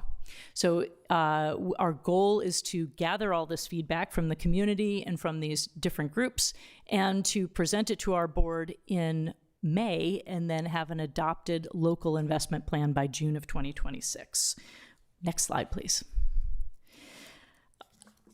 With a million different great ideas, we coalesced around with some help from some professional consultants that have helped us sort of formulate this. We have heard the preliminary feedback, and we've identified 10 categories at this time for the community to help prioritize 1 through 10. That's what we're asking people to do, which is a hard task because a lot of these things are very important. Through the next few weeks, we're going to gather this information, and some of these categories may end up collapsing together, or we may regroup them. We're going to get a lot of feedback at the next advisory group, but these are the 10 priorities. We have here on this slide presentation, there are only 1-sentence explanations, but we call it the extended play version, is available on the website. You can click on the drop down and get examples of what these things mean. And all of this information is available on the website. And it's translated into not only, we have English, Spanish, Simplified Chinese, and Tagalog. And we also have these surveys, which are in the back of your council chambers, and we're putting the show on the road at our different presentations. There's also a paper survey version where people can either hand it back to us or, yes, rip it off, tear it off, and mail it back. Or for folks that maybe would like to talk to a human rather than mail it back or do an online survey, they can call our customer service center, and there's QR codes and phone numbers and everything available in different languages as well. Next slide. Very accelerated process because the legislation was signed into law last fall. We had to gather our team, and basically in about a 10-week process, we are doing this really aggressive public information campaign. So people are going to be hearing more and more about it, but we do need your help to get the word out. So the opportunity to come present at your city council is very valuable to us. So we thank you for your time this evening. And again, to really March through May is where we're doing the outreach. The board will hear the initial sort of feedback and summary from the community on May 6th. We'll get additional feedback from them with our goal to adopt a local investment plan by June 3rd. And the reason we're accelerating this so much, just to kind of really button it up, is we want voters, if it does make it to the ballot, we want San Mateo County voters to know what's in it for them, in addition to funding that is prescripted in the legislation that will go here in San Mateo County to Caltrain, to BART, and to Muni. These flexible funds, we want voters to have a sense of what the board will prioritize based on what they heard from the community. Next slide. So here's just a link in the presentation for the community members. If they're not here in chambers with us tonight, they can find the survey. We've actually got some boosted paid advertising to really promote this survey as well. And again, all the toolkits are there for your city staff to put in newsletters, but if you have constituent newsletters as well and you can help us on social media, we'd very much appreciate it. And there's information for community members to get in touch with us as well. So with that, I just want to mention that the survey will close on April 30th. So the more we can get information out in the next 2 weeks is very important to us. And I think I'll close at that point so we can take some public comment and hear from the council if you'd like to share any priorities tonight or questions. Thank you. Thank you very much for being with us tonight. And at this time, I would like to open public comment. If you're in council chambers, you can give a request to speak slip and with the city clerk, or if you're on Zoom, you may raise your hand. City clerk, how many commenters do we have? Thank you, Mayor Lorraine. At this time, I have 3 requests to speak. If you're participating in our virtual environment and wish to speak, please raise your hand now. We will be closing the request to speak period momentarily. So we'll give you just a moment or two to do so. Mayor Lorraine, that sets us at 3 speakers for this item, and per council adopted rules and procedures, we'll set the speaking limit at 3 minutes per speaker. Our first speaker will be Max Mottner. Max, please unmute your mic. Hey there, I'm Max Mottner. While I'm a Samtrans CAC member, I'm speaking on my own behalf tonight as a San Mateo City resident and frequent Samtrans rider. I just wanted to give my feedback to Mrs. Beach on what the priorities I think should be for the proceeds of this funding measure if it ends up passing. Key being to improve service, more frequent service, and funding transit priority projects. I just want to relate a personal anecdote from being a community member here in San Mateo. I convinced my neighbors to go on a birthday outing via the bus to Redwood City. We live 1 block from El Camino and a bus stop, and it took us an hour and a half to travel under 11 miles. So we discussed how we could have biked there together with a couple of members of our party being seniors. And part of this was sabotaged by the street work that's being performed on El Camino. But this funding would really go a long ways towards perhaps increasing the bus frequency on El Camino and perhaps creating bus priority infrastructure on El Camino, which renders taking the bus a very unattractive option to our community as it is right now. So just wanted to give my input on how the funds could be best invested, which is on improving service frequency. And thank you very much. Thank you. Our next speaker will be Rich. Rich, please unmute your mic. Thank you. I've actually just got a couple of questions. I just want to clarify the funding. And looking at the chart, it looks like 63% will go primarily to BART and Muni, and 50 million total to Samtrans and Caltrain. If I'm wrong, please correct me. But I'm questioning how we'll make up that other 25 million shortfall for Caltrain. Thank you. Thank you. And our final speaker on this item will be Gina Pappen. Gina, please unmute your mic. Thank you. Good evening, Honorable Mayor and Council members. I'm a little confused here, and I'm hoping that this is not Samtrans getting ahead of the game here. This is a 14-year measure, and I hope people are not going to be locked in to survey questions. I know cities and each city council has their own priorities, and the measure has yet to pass. So I think it's a little premature to be out collecting information other than generally speaking.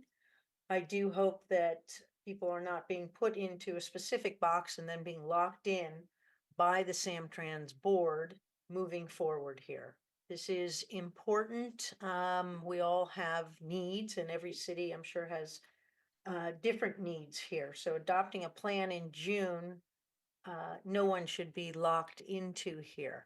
MTC did a Blue Ribbon Transit Recovery Plan over 5 years ago that included improved coordination and scheduling, better signage. These are things we're not seeing here. I know part of the funding will go there, but it would be nice if part of the return to source funding also was used there. So I don't think anybody should be limited by the categories here or squeezed into a little box on that front. We are not sure whether this is going to pass, but I hope that San Mateo County is looking also at alternative funding sources.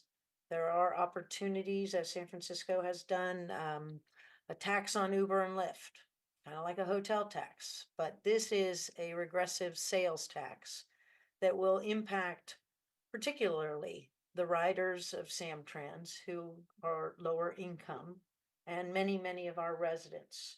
So I do hope that the city of San Mateo takes serious effort in focusing on what you believe your city needs and what portion of these fundings you could use in a way that meets the established legislation. But we all want to make sure that this legislation has more accountability. MTC did an efficiency review on Friday, and the agency's BART is saving over $500 million. Caltrain $70 million, but we're not hearing that part of the situation here. So we do hope that the efficiencies will continue on all operators moving forward here so that the public has something to believe in, that transportation would have a bright future, and I hope they continue to work in that direction. Thank you. Thank you. Mayor Lorraine, that concludes public comment. Thank you very much. I'll close public comment and ask council members if they have questions or comments. Council members Fiuko-Kaditsky. Thank you. First, I want to thank Emily for being here tonight. So just so the council's aware, I was going to bring this up in reports and announcements, but I stepped in as Lisa's alternate at CCAG, and CCAG received a presentation on this topic as well. Some of the questions, actually majority of the questions that came out of that discussion were about what percentage of the 50 million goes to cities and how will that actually be allocated. So right now that's not clear. The other thing that came out quite a bit, it was the equity piece. So certain parts of certain cities get more or less for some of these locations. And so how would that actually be distributed amongst these different cities? So that was not clear in terms of the metrics, if it was based on population, unique situation, et cetera. So just so we're all starting from the same place, generally my perspective on this is I really do want to support Samtrans, just because I feel like compared to other transit agencies, they do go out of the way to support low income folks that are trying to go to work every day. They give free rides to students, free rides to seniors. So whatever we can do, to support Samtrans, and the fact that this is a community driven initiative. That being said, I do remain concerned that there is a lack of clarity on how the funding would be distributed. And to some of the comments made today by the public, I do agree that we might be jumping the gun, trying to say that we're limiting it to these specific categories when every city has unique situations around where and how that funding could be utilized. So for example, like on the east side of the freeway where my community is, there's several like bus stops that don't have accessibility for seniors, don't have benches, don't have coverings for people to sit in. You wouldn't necessarily see that though in other parts of the city of San Mateo. And so if you were to give funding to the city, how would we guarantee that some of these redlined communities or historically redlined communities would get the proper funding that they need? So that's just like one example. I also, obviously I'm a huge advocate for sea level rise and flooding, but if you look at future projections for a city like San Mateo, most of the city actually is underwater in 20 to 30 years. So it's like we'd be giving funding for transit when most of the city would be underwater. So I'm just not like fully sure how some of these things align to the city of San Mateo and future forecasting or predictions. And I'd like more clarity there. Thank you. That was really a comment from my perspective. Thank you, Mr. Mayor. If I may, I'm happy. Yes, to if you'd respond like, to please. Thank you for the feedback, because that's exactly the kind of information we're trying to learn through this process. So, for example, if bus stops were a critical need in your district or in your community, we would hope that folks would go to the survey, you would go to the survey and prioritize increased safety, cleanliness, and accessibility at bus stops. You know, that would be something you might rank higher. If you're concerned about climate resiliency in bus operations, there's a sustainability, bucket. There's also a free form at the end of every survey. There's a place where people can add whatever else. The reason we created the 10 categories is if we just said, what's your priority without any structure for seeking thousands of pieces of feedback, it would be a little bit chaotic for us to get that information back. So in hearing the initial feedback from the stakeholder advisory groups, and the community stakeholder groups and the agency advisory groups, and taking information from our strategic plans, which had a lot of community input, that's how we came up with these 10 categories. But there is a free form category at the end of the survey where people can say whatever they want, and we have a methodology for sort of gleaning that information and then incorporating as well. So the answer is we don't have all those details yet. When it comes to how would money come back to the cities, we would want to hear in the survey, we want to see formula funds come back to the city for potholes, if that's a priority. So you would rank maybe potholes, or you could in your free form say, I want formula funds, at least X number of dollars to come back to the city. And there will be a process to figure out how to get that done should the measure pass. But if we don't do this work now, and it's just $50 million comes back to Samtrans, it's up to the board, however they want to spend it, without doing this community work. People would be skeptical about what's in it for them. So we're trying to hear that now, so there'll be at least an investment plan that can be changed by the board of directors through a public process, through feedback, but at least we have some structure for what those funds might be. Thank you. Hopefully that addresses some of the public comment and your terrific comments as well. Thank you very much. Does any other council member have questions? Councilmember Diaz-Nash. Thank you, Mr. Mayor, and thank you so much, Ms. Beach, for a great presentation. I've also heard several presentations about this, and I think the more we can get the word out, the better. Just one high-level request I have, or preference, is for more east-west transportation, and not just the big buses. You know, Ride Plus is a specific option, but how do you serve that last mile?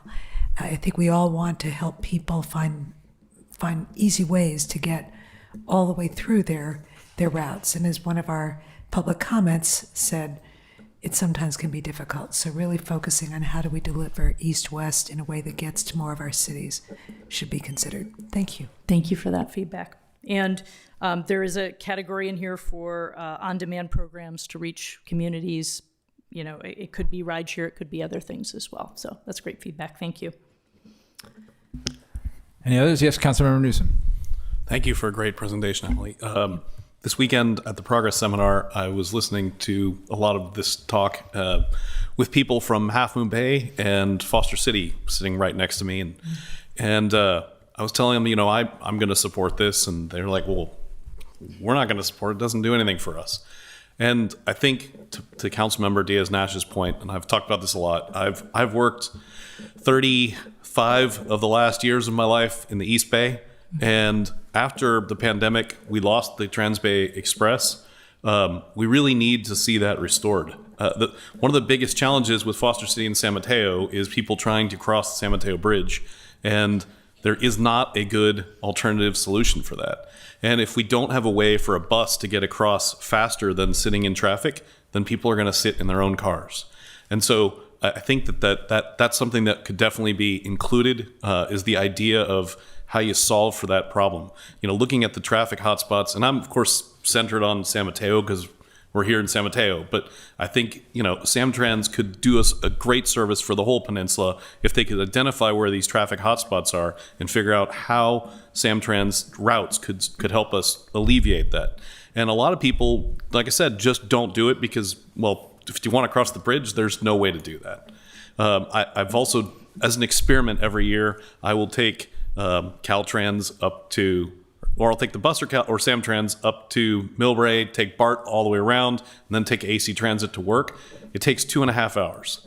It's not a realistic solution to a problem, so I think this is a suggestion, but my suggestion is that we need to encourage Samtrans to help find solutions so that people look at it and say, of course I support that. Because otherwise you have these communities and pockets that are like, means nothing to me. I won't be able to take the train to go to a concert once a month or once a year. Like, oops. Mm-hmm. So finding ways to really bring home that benefit to the local pockets that are isolated. And East-West is a big part of that problem. The other suggestion, which I see you have some here, is looking at rideshare and on-demand programs. I live on a bus lane on Delaware Street, and after 9 o'clock, 10 o'clock at night, that bus, which can seat about 60 or 80 people, it usually has 2. And so I look at it and think, it would be a lot more practical to use technology and have ride hailing, still have routes, but be faster and more economical probably.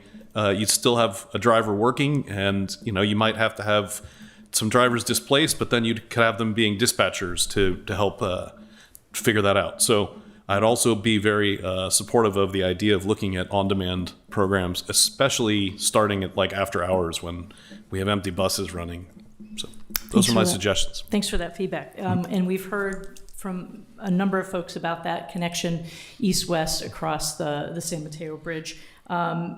Expanding access to transit for communities that are currently underserved, like Foster City, the coast, that's becoming a very popular one as well.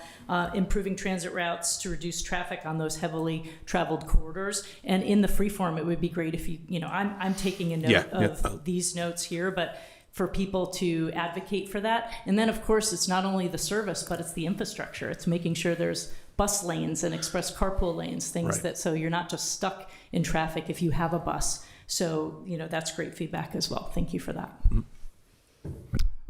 And the innovation. Yeah. I have an idea, but I'll give it to you offline. Yeah, no, totally. Thank you. Very good. I have a question or two, if you don't mind. No, go ahead.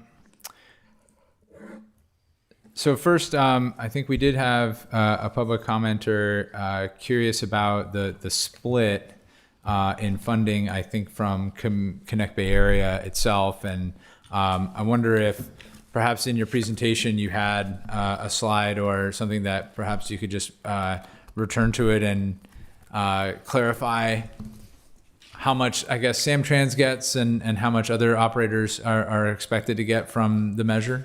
Yes, we could go back to the slide presentation, and I think it's slide 5. Thank you. Sorry, City Clerk.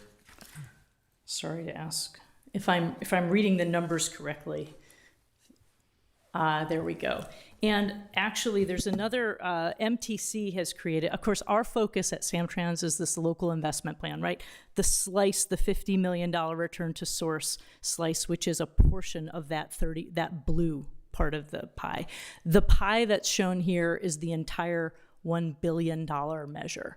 And MTC has a fact sheet, which I can leave one of them here that I have, but I can also follow up and send the city clerk a link, and we can, publish it as well. But there's a really good piece of information that, rather than reading the detailed SB 63 legislation, it kind of summarizes all the different buckets and the funding. So that would be a long presentation in and of itself, but I'm happy to leave this with your city clerk, and we can provide that. To be clear, the legislation itself covers, it's prescriptive for those major operators. So the money coming back to BART, which is divided up among all the different counties that are participating that have BART service that touches them, the money going to Caltrain, the counties that have Caltrain in it are participating in Caltrain. Caltrain's projected annual deficit will be covered through this measure, unless it changes dramatically. BART's will be substantially supported, but there will still be some shortfall. This $50 million that we're talking about in San Mateo County is separate and above and beyond those major operator funding. That's the pink section here. I can give you some numbers if you want to know how much the percentages of what San Mateo County sales taxes are going towards those operators are in the last bullet there.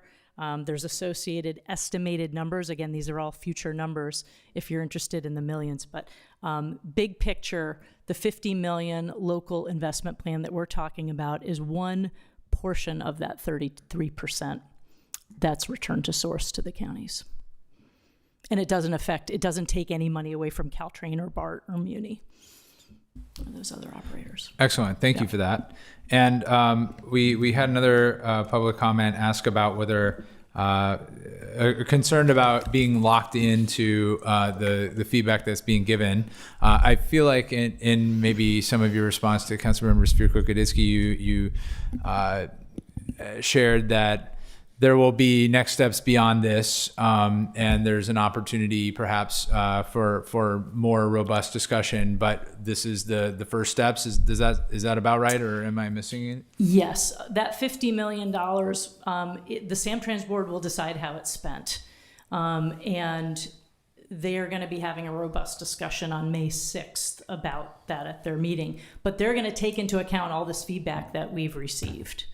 And so the feedback is really important. And I think they have said they want to be thoughtful and hear from the community so that they understand what the community values, so that their local investment plan will reflect what the community wants, as well as their responsibility to make sure Samtrans can continue to providing the core service that it does.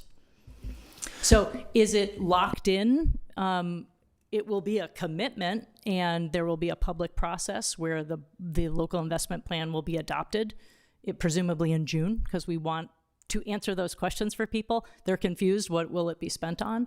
And in 5 years into it, if it's not working and there's other needs, there will be a public process where they could be revisited. It's not like it's not written into the legislation, right? Like these other formulas for BART, Caltrain, and Muni are.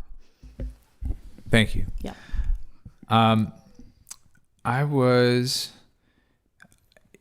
just thinking on these, top 10 options. I do want to tread lightly with my comments, as I want, of course, the overall survey results to be strongest and most resonant. But I did think about the ECR Rapid, which I feel like was, I don't remember completely, but I believe before the pandemic we had not just, it was significant investment in the El Camino routes, such that we had Samtrans running ECR about every 15 minutes. And then on top of that, if I recall, there was a rapid option that made more targeted stops. Is that something that's on the table with something like this? Was that successful? And is that an interesting option for this? Thanks for the question. You may recall Reimagine Samtrans was a really big effort to study our bus system and figure out efficiencies and what would be best. And if I recall correctly, this was before I was on staff, but that's where some service changes changed at that point. So there's probably a lot of planning data I can circle back for reasons why that decision was made thoughtfully. That said, if that's something that falls into we want to improve more transit routes to reduce traffic on the most congested corridors. ECR certainly qualifies and put in the free form. I'd like to see the, community members could say, I'd like to see the rapid ECR or the rapid OWL come back because I work this shift work and I'd love to get to, Daly City faster from East Palo Alto. That would be very valuable information. And then there were some other new routes that were added as a result, like EPX that goes from East Palo Alto to Redwood City Transit Center to jobs at SFO and goes all the way up to the city. Those were some new routes that were developed as well. Thank you. I'm curious about the potential relationship opportunities perhaps between this effort and the Grand Boulevard Initiative, because, continuing, I guess, in thinking about El Camino and some of the opportunities here, what does Samtrans think of this possibility? Well, thank you for that question. Our Samtrans staff did a lot of collaboration with the cities along El Camino, and that is something that not only is Samtrans, but the Transportation Authority and cities are invested in seeing that vision become a reality. So we are hearing feedback like that from the cities that we'd like to see more investment in realizing that vision, and that takes money for planning effort. It takes infrastructure money to make some of those things happen, like different ways you could make the bus move faster along El Camino. There's solutions to that. And so that is percolating. Some people say, gosh, some of the potholes on ECR are awful. So maybe we want to collaborate with Caltrans. Now, Caltrans owns the state highway. It doesn't belong to any of our cities, but maybe there's some ways that we could accelerate through some of these. So it's a smoother ride on El Camino. That's feedback we're gathering right now, and we'll see if that rises to the top. Excellent. Well, I appreciate the comments and feedback from both our members of the public and our council members. And I want to thank Emily for being with us tonight. And I believe we may have given you what we can at this point, and I hope that others will continue to consider taking this survey between now and the 30th. So thank you for highlighting that and for being with us tonight. Appreciate that, Mr. Mayor, and thanks for the thoughtful feedback. We do appreciate it, and we know it's important work we need to do ahead. So thank you, and thanks for amplifying the survey as much as you can. Happy to answer any follow-up questions as well as they come in. Excellent. That will conclude item 16, and we'll continue with item 17, which is General Fund 2026 to 27 Operating Budget Preview and General Fund 10-Year Forecast. We have a presentation from Finance Director Abby Wieser. Okay. All right. Good evening, Honorable Mayor and City Council. I am Abby Wieser, the city's finance director, and now we'll be doing a presentation on the fiscal year 26-27 general fund operating budget. So this is our preview. I do have a good number of things to go over, but we'll try to get through all the material and get y'all up to speed here. Okay. So just to kind of do a recap of where we are in the city's budget timeline. This is a 2-year budget. This is the 26-28 fiscal year budget we're putting together right now. We focus mostly on the 26-27, but it is a 2-year budget. We started that in December of 2025. We had the budget kickoff, working with our departments to start having them work on their operating budgets. We did come back to the council on February 23rd for our mid-year updates, where we looked at where we were with the 25-26 budget to kind of see how things were coming. This is the budget preview here. In April, you had the CIP earlier this evening, and now we'll be doing the operating budget preview. And again, we'll be coming back to the council for the proposed budget and public hearing. So you'll have a pretty good budget book at that point you'll be reviewing. That'll be on the June 1st meeting, and then June 15th will be budget adoption with, again, another public hearing. All right. So just to kind of give you a sense of how we went about the budget this year, I mean, we used a lot of things that are in our normal process, but given some of the economic indicators out there and revenue projections, we did ask departments to kind of maintain a baseline operating budget. So we wanted to make sure they kept their operating costs to, increases to a minimum. We also asked for no new requests. So there wasn't any big asks this year. We didn't even ask them for them. So they may have asked, but we didn't ask for them. We are trying to integrate all the financial sustainability plan that we can as we continue to look at expenditure controls and things like that. We're looking at that in the budget light. We do align with the City Council strategic plan and also the priority initiatives that were adopted for this year and going forward. Those are kind of things that we look at in terms of if there's one-time funding or things like that, we look to the priority initiatives. And then, of course, obviously, we want to make sure that the operational needs of the city are taken care of, that we maintain quality service. So we do look at that supporting of the day-to-day needs. Did want to talk just briefly about the economic outlook, because that does impact, again, what we're looking at in terms of our revenues and other things for the budget. I think it's unfortunately still a lot of uncertainties. Hasn't changed in a year. I look back at last year's staff report. We still had uncertainties back then. We have uncertainties now. We have inflation as a concern. We had kind of thought that might go away, but unfortunately that is still a concern. Inflation was creeping up in February to about 2.9%, and that was before that we entered the conflict, the war with Iran. So we don't know what inflation is going to do depending upon the shocks from that conflict.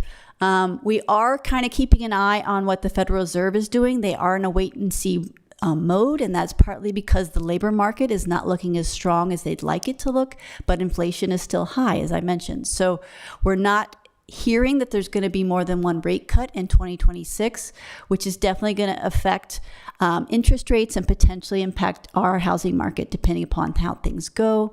We're looking at maybe interest mortgage rates going around 6%. So we'll kind of see if that puts a damper on our housing market. Our housing market has been resilient so far, so we'll kind of see. And also, we've heard that GDP growth may be slowing. It kind of slowed throughout 2025. And although they're looking at a 1.5 to 2.5% increase in 26-27, again, the impacts of the current war with Iran and the economic shocks that could come from that are still yet to be seen. So a big uncertainty there, of course. And then on the legislative side, we also have some uncertainties that have kind of cropped up. As we've talked about, the current administration at the federal level is definitely looking at ways to limit our access to federal funding, I guess you could say, because there's a lot of certifications that they're looking for us to do with our grant agreements. They've even gone so far, sam.gov is a portal that we use. We have to register that in order to be eligible for federal funds. And they're saying there's certain certifications we need to do to get onto that portal potentially. So there's things we're looking at from the federal landscape that could impact the funding that we're getting from that area. At the same time, we do have the property tax in lieu of vehicle license fee, which I believe is facing the greatest threats we've ever had with that. We've talked about it as a fiscal concern, but to have the state not fund us fully for this current fiscal year, to not do that backfill only at 67%, that's a greater threat than we've ever had. And that's partly why we will be looking a lot at that in the budget presentation here. And then the third thing is the new statewide proposed ballot measure, not on the ballot yet, but it's looking to eliminate real property transfer tax, which again is our third largest revenue source right now. So that also is a threat that's out there that we're concerned about. So how do we approach the budget given that? Again, we're trying to kind of maintain our core approach of we can't predict the unpredictable. We don't know what's going to happen. We're here for the long term, right? San Mateo has weathered difficult economic conditions before. We do long-term fiscal planning, and we're going to continue to focus on that long-term stability. So no short-term reactions. We're not going to react to, since we don't know what's going to happen, but we're going to focus on the stability, return to fundamentals, kind of conservative approach in revenues and estimating. And that is also why we reduced VLF funding, because we want to be conservative in how we're looking at our revenue.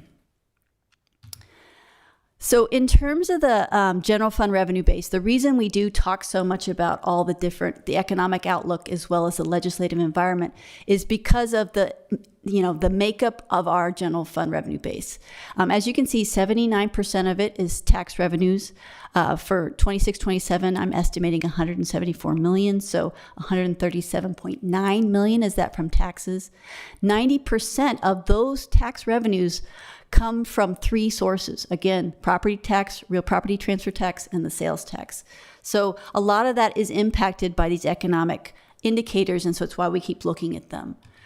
Some of the ones that are kind of most important, obviously housing market trends continue to be important for a city like us who are so reliant on property tax and have such a good single family and other residential base that kind of supports that property tax. So we like to keep an eye on housing market trends because they'll affect that and real property transfer tax.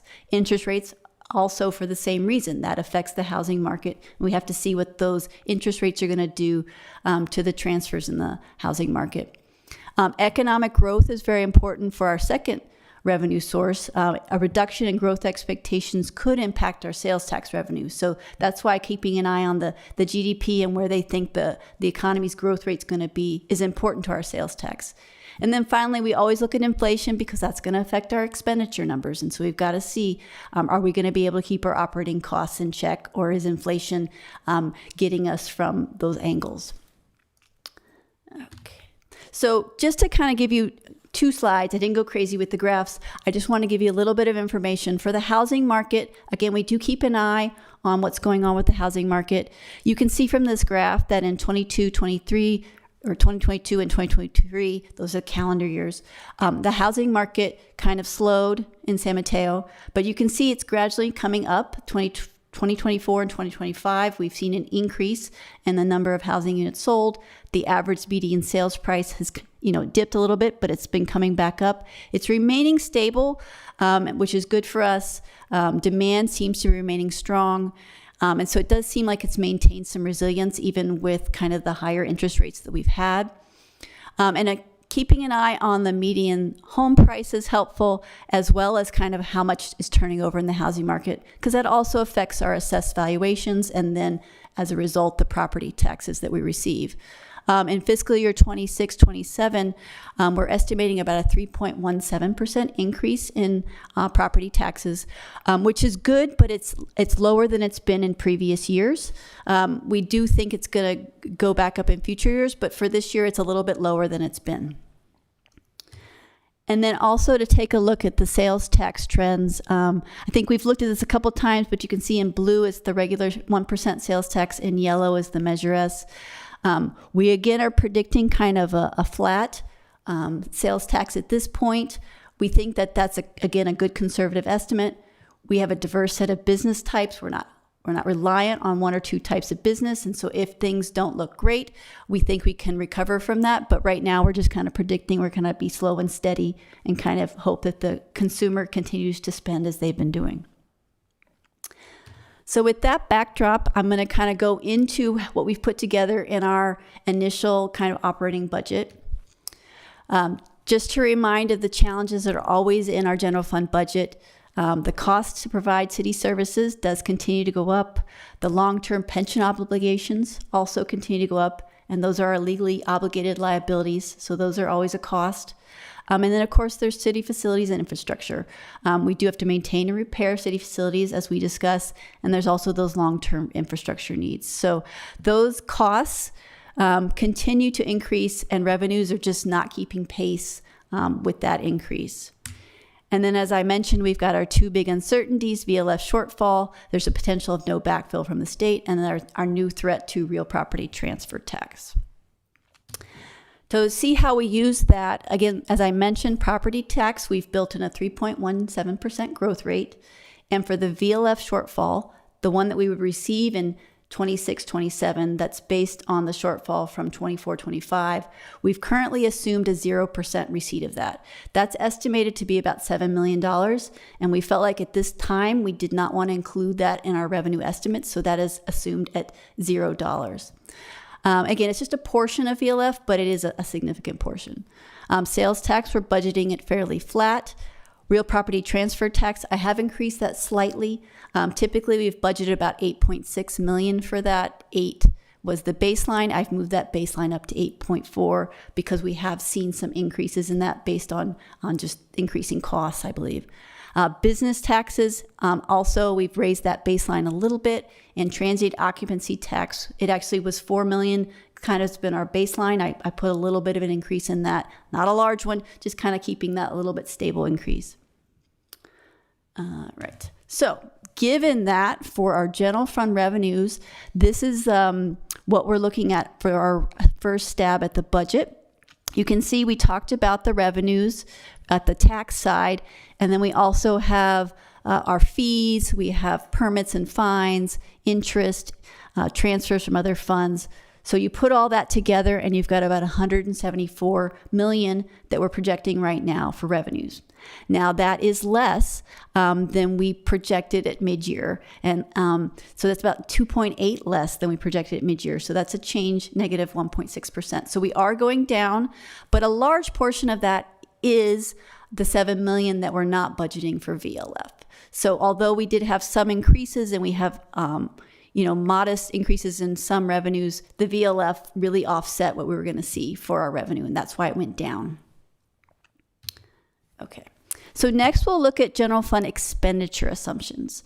In general, for personnel costs, for salaries and wages, we do that per the labor contracts. For benefits, we kind of average out what we see in terms of rising healthcare. This year, I believe it's been about 6%.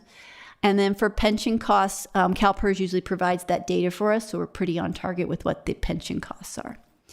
In terms of non-personnel operating costs, the departments typically work on the discretionary components of that and put that together. And again, with the direction to kind of keep that at a baseline amount, we've kept the base of operating to an increase of about 3%. Unfortunately, there's some other pieces of operating that we can't control. So there's some increases way above that we do have to absorb in the budget. Insurance, it's gone up over about 20%. From last year's budget to this year's budget. So that's a big increase. And then utilities, like everyone else, PG&E and water is going up, and we do consume a lot of electricity and water. So it's up 15 to 18% in those categories. And again, that's out of our control, but we do have to absorb that in our operating budget.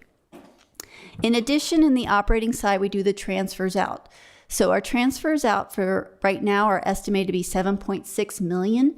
That includes $4.2 million to CIP projects, $3 million to debt service, and the $410,000 equipment replacement fund contribution. Now, this is lower than we have done in previous years. As you saw, part of that is Measure S is lower, but also the general fund is lower.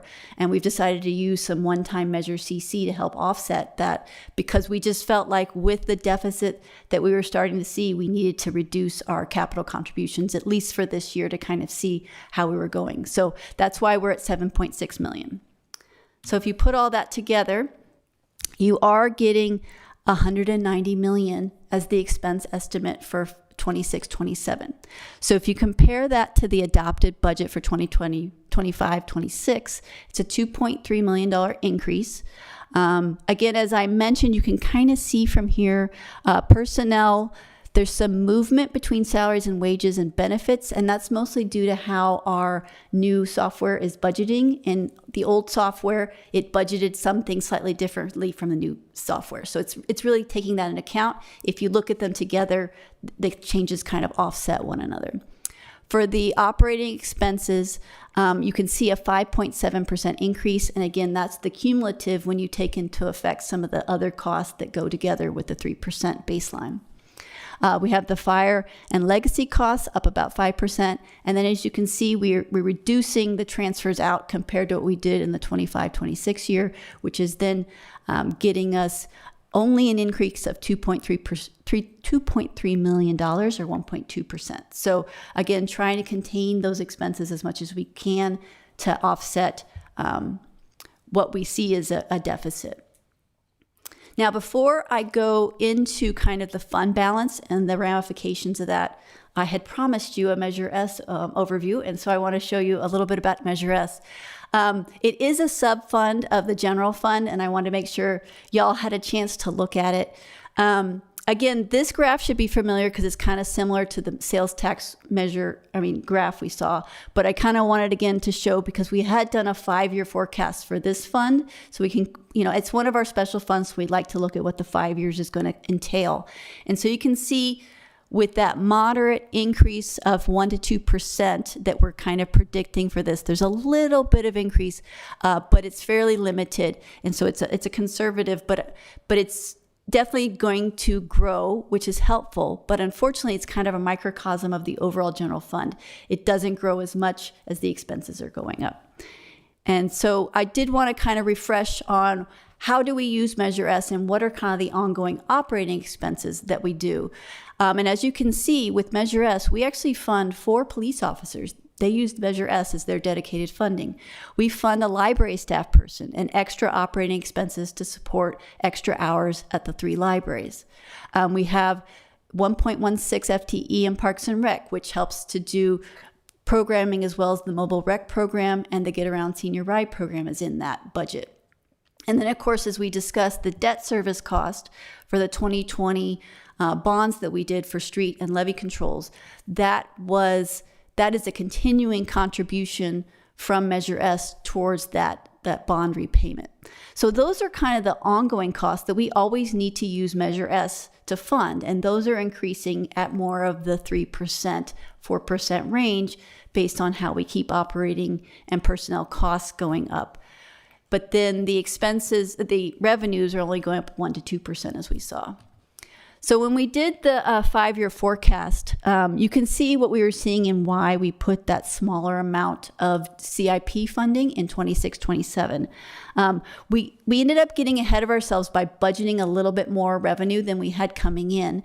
And so what we were deciding to do this year was reduce the capital contribution. That's kind of what's available in that yellow line, is what's left over, when we have the revenues, expenditures, and transfers out to debt. What do we have left over in our fund balance from Measure S that we can put towards capital? So for 26-27, we estimated about $700,000 could be put towards capital, and we could still then be reimbursing the fund balance. So at the end of 26-27, we'll have a positive fund balance. And then in the next year, 27-28, we can kind of return to putting a little bit more significant money aside. But as you see in out years, it's not going to be as large as we used to do, because as we fund a little more of our commitments in the operating side, we're going to have less available for the CIP. And again, that's just partly because revenues are not increasing as the expenses are for the operating commitments.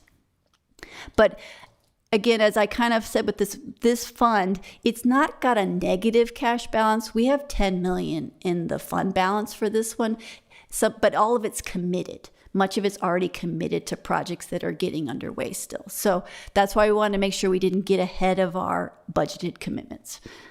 So that's kind of an overview of Measure S. And then we'll kind of go back now and look at the overall general fund, which again includes the Measure S operating in it. Okay, so based on the revenues and expenditures that we looked at, you can see that right now we're projecting a $16 million deficit. That's obviously larger than 25-26 adopted budget when we had 12 million as our estimated deficit. Now, again, as with 25-26, the hope would be that we wouldn't end with a $16 million deficit. Just as we're kind of working our way down for 25-26, the hope would be we'd be working our way down for 26-27. But right now, based on the revenues we're assuming, that's where we're looking at in terms of a deficit. how does that affect our overall fund balance? So just want to give you a little bit of overview of where the fund balance was and how this impacts that. So if you kind of start with the ending year, I think it's most helpful for 24-25. We ended that year with 119.5 overall in our general fund balance. If you kind of work that through with the estimated $6.9 million deficit for this year, and also subtract the $25 million capital reserve, because this will be the first year we'll kind of reflect that in our accounting as showing that reserve is held aside separately, then the ending fund balance is about $87.6 million at the end of 25-26. And if you carry it forward and you actually realize a $16 million deficit in 26-27, we're looking at a $71.6 million fund balance left. So again, those are still healthy fund balances, but it's definitely something to keep an eye on, which is I also want to just kind of give it to you in another way of looking at it. So you can see about a year or so ago, we adopted the new general fund reserve policy, which set aside these different buckets within the general fund. And so as you can see for 25-26, if you kind of show how these different buckets are filled, we have 15% of general fund expenses, 26.3 is set aside for the contingency reserve. 6.5 is set aside for the housing set aside. The CIP carryover, that's CIP monies that are committed from the general fund that we haven't spent yet. That's about 9.2. We have a budget stabilization reserve of 15%. So that's about 26.4 because that's of revenues. We have the $10 million but pension stabilization reserve, and that leaves us, I put the capital investment reserve in there as well, and I have the unassigned fund balance of 9.2. So again, this is similar to the fund balance I showed. I just left the 25 million in rather than taking it out so you could see all the different buckets. So for 25-26, we'll still have an unassigned fund balance if we kind of end the year with a $6.9 million deficit. But as you see in 26-27, if we actually experience the full $16 million deficit, then you do not have an unassigned fund balance anymore, and you do start to use some of your budget stabilization reserve towards paying that deficit amount. So that's why that's only 18.4 in that second column. So again, just kind of how it plays out to the overall fund balance that we're looking at. So then the next thing I kind of did want to spend some time on, because when we do the budget planning, we always start updating our 10-year forecast. And so we've been working through updating that, and we came up with a couple of scenarios. So I'm going to go over kind of our expectations about how we set up these forecasts, and then I'll go through the kind of scenarios. Again, just to let you know in terms of what we're expecting. Salaries and wages, we increase with kind of general alignment of historical CPI. So these are not big increases. Medical costs, we do an annual growth rate of about 6%, because that's kind of been on average what we see for healthcare costs. And then pension costs, we actually use, there's a tool that CalPERS provides that helps us estimate what our long-term pension commitments are going to be. And so we update that and update those to make sure that we've got the most recent data, especially for the unfunded liability, because that's where the biggest change is going to be and where the biggest increase is going to be. And then for non-personnel costs, for the 26-27 and 27-28, we did kind of a 4% compounded annual growth rate. Again, looking at a lower baseline, but knowing that there's some costs that are higher than we'd like to be, and that's just how they're going to be. And then we did 3% for the out years. So again, very conservative for our 10-year forecast. And for transfers out, which again is those contributions to the CIP, we did a $7.5 million baseline. This is actually more than we're doing this year, because that doesn't include the debt service. So this year's 7.6 includes the debt service. This is 7.5 million, and then we also assumed the $3 million debt service. So it's a little bit higher, but we wanted to kind of provide for that CIP and see what it looked like if we could actually put in CIP, because there's obviously the need for that. And then on the revenue assumptions, again, property tax is one of our most important to estimate. When we look we'll just look at one part of that, which is the secured property tax growth. Again, 3.17 for 26-27. And then we do about a 4% going forward. We do have a consultant that helps with that, and she actually did predict about 4.5% for some of the years out, but we again felt like 4% was a good conservative number to keep for now going out for the 10 years. We kept the sales tax relatively flat, just as you saw kind of in the Measure S slide. It's a 1.2% increase. TOT, we built in a slight increase. Property transfer tax, we budget that as a baseline, right? Because it's very cyclical. We don't know how it's going to be. So we did $9 million out through all 10 years. And then we did moderate growth in some of the other revenues. Now, where we didn't know how to address some of our revenue uncertainties, we did the scenarios. So within our property taxes, we have, a lot of these things going on. So we wanted to model them. So we did 4 scenarios. All of them included no state backfill in 26-27. Optimistic said, hey, the state's going to 100% backfill us going forward. How's that going to look? In the practical scenario, we did 67% backfill, since that is what actually came in this fiscal year. In the grave scenario, we said, what does it look like if the state does not backfill VLF in the future? And so we have that. And then finally, we said, if there's no state backfill and the proposed tax measure actually is passed that eliminates real property transfer tax, what does that look like? Again, that's kind of the dire scenario. We would hope that's not what we're going to see, but we wanted to kind of at least model it as we were looking at some of these uncertainties in our revenues. So the first one, the optimistic. I do think this is an important one. This assumes 100% VLF shortfall will come to us. So 2 years after the shortfall happens, we'd be reimbursed for it.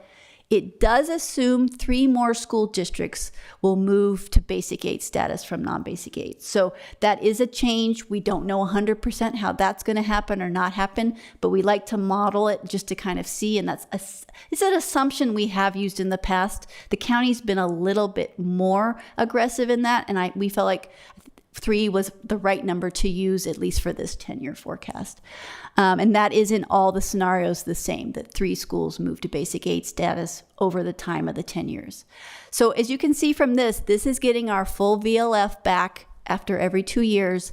And what I want to point out is, obviously the first year is a deficit, but we do have a deficit going forward and up until 2034, 35. Because of this. So even with that optimistic scenario, you can kind of see that underlying structural deficit is still slightly there. It gets better as our revenues kind of catch up with our expenses. But to begin with, there's a deficit for a couple of years. And that's the optimistic scenario.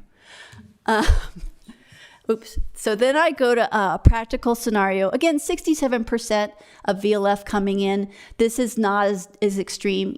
This could happen. And so we wanted to look at that. And it's not too bad. You don't catch up to, the revenues don't catch up to expenses quite yet, but they're getting closer, right? By 2035, 36, you have a smaller deficit, but you do have deficits throughout that time. When you have the 67%, and again, underlying kind of that structural deficit that's there. And then I called this one the grave scenario because it is serious. It's a 0% VLF shortfall in those years, and it does get your deficit pretty high.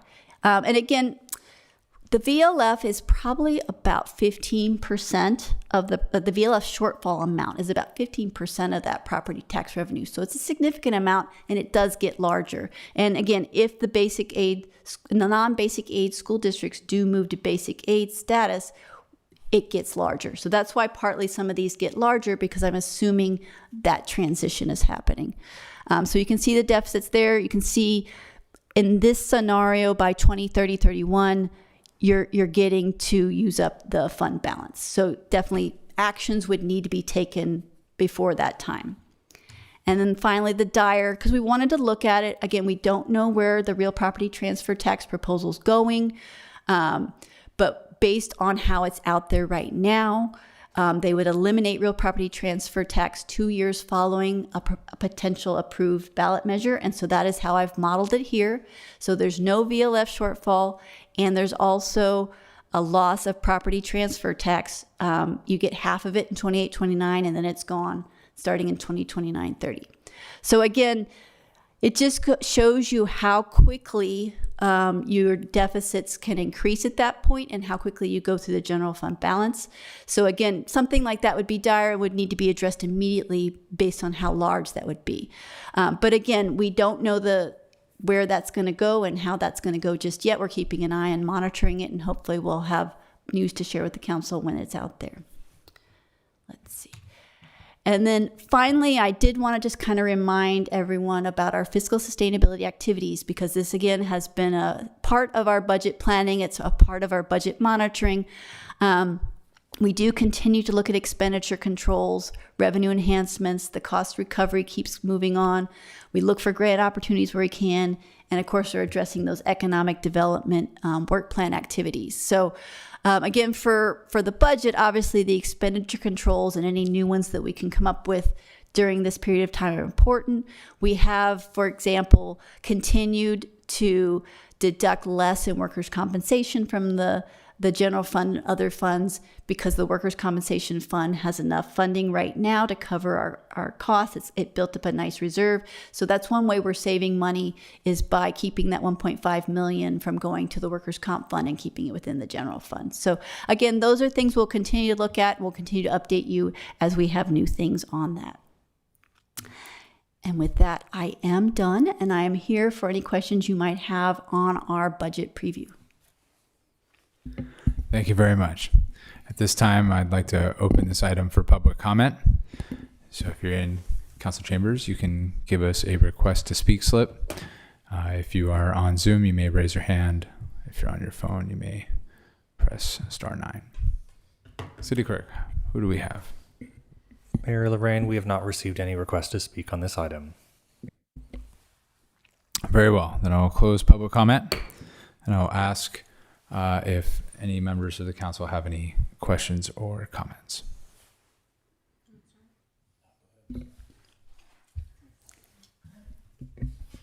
Councilmember Speaker Kuditsky. So this is more for the city manager. Can you just start by giving us an update on VLF and where we're at with that? So in regards to VLF, we have a county group amongst the county and 20 cities. First and foremost, we have a lawsuit right now that the city has engaged in against the state, along with our 20 cities in the county. So that's happening. In addition to that, there's been major advocacy as of recent in the last 2 weeks, where we had a big major rally downtown Redwood City in front of the firehouse to bring attention to this issue of, to bring it more prominent to the state and to Sacramento. And so with that, I know that there's a contingent that will be going up to Sacramento to advocate not only this week, but also on April 28th. That'll be the first hearing, and our local assemblywoman, Diane Pappin, will be, taking the lead and really pushing to look, really advocate for a permanent solution. In addition to this, our county executive and his team have met with the State Department of Finance about a few weeks ago to have initial talks. That's a breakthrough that we haven't had previously. So they're supposed to get back to the county executive, who's then going to get back to myself, because I am part of the city manager, county manager working group on VLF. There's all of 3 of us working on this regularly, and so we'll be meeting to discuss this further next week. So hopefully we'll get some more information. But at this point in time, I cannot recommend that we budget for VLF. Understand that we're in an active lawsuit. We've already been stripped, $2.2 million, I think it is, Abby, so far for this current year.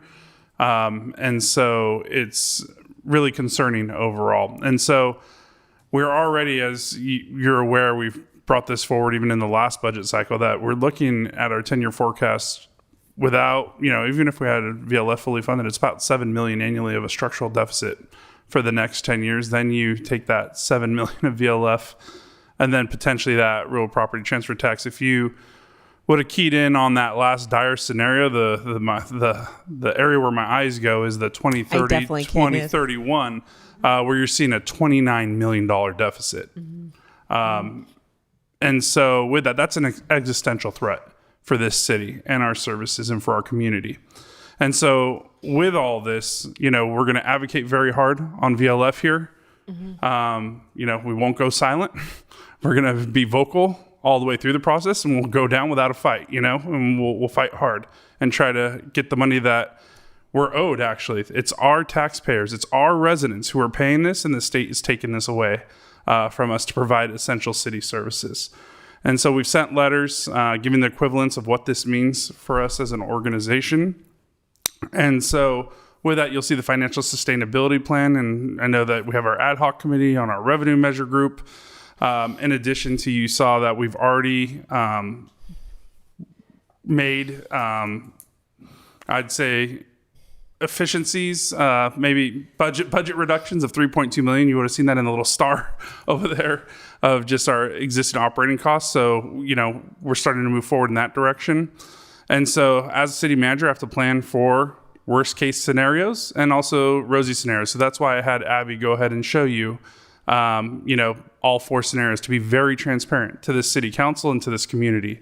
But of course, we're professional staff. And so whatever comes our way, we will go ahead and we'll manage accordingly. And with that, we'll have those discussions. I don't anticipate with this upcoming budget that we have to make any changes.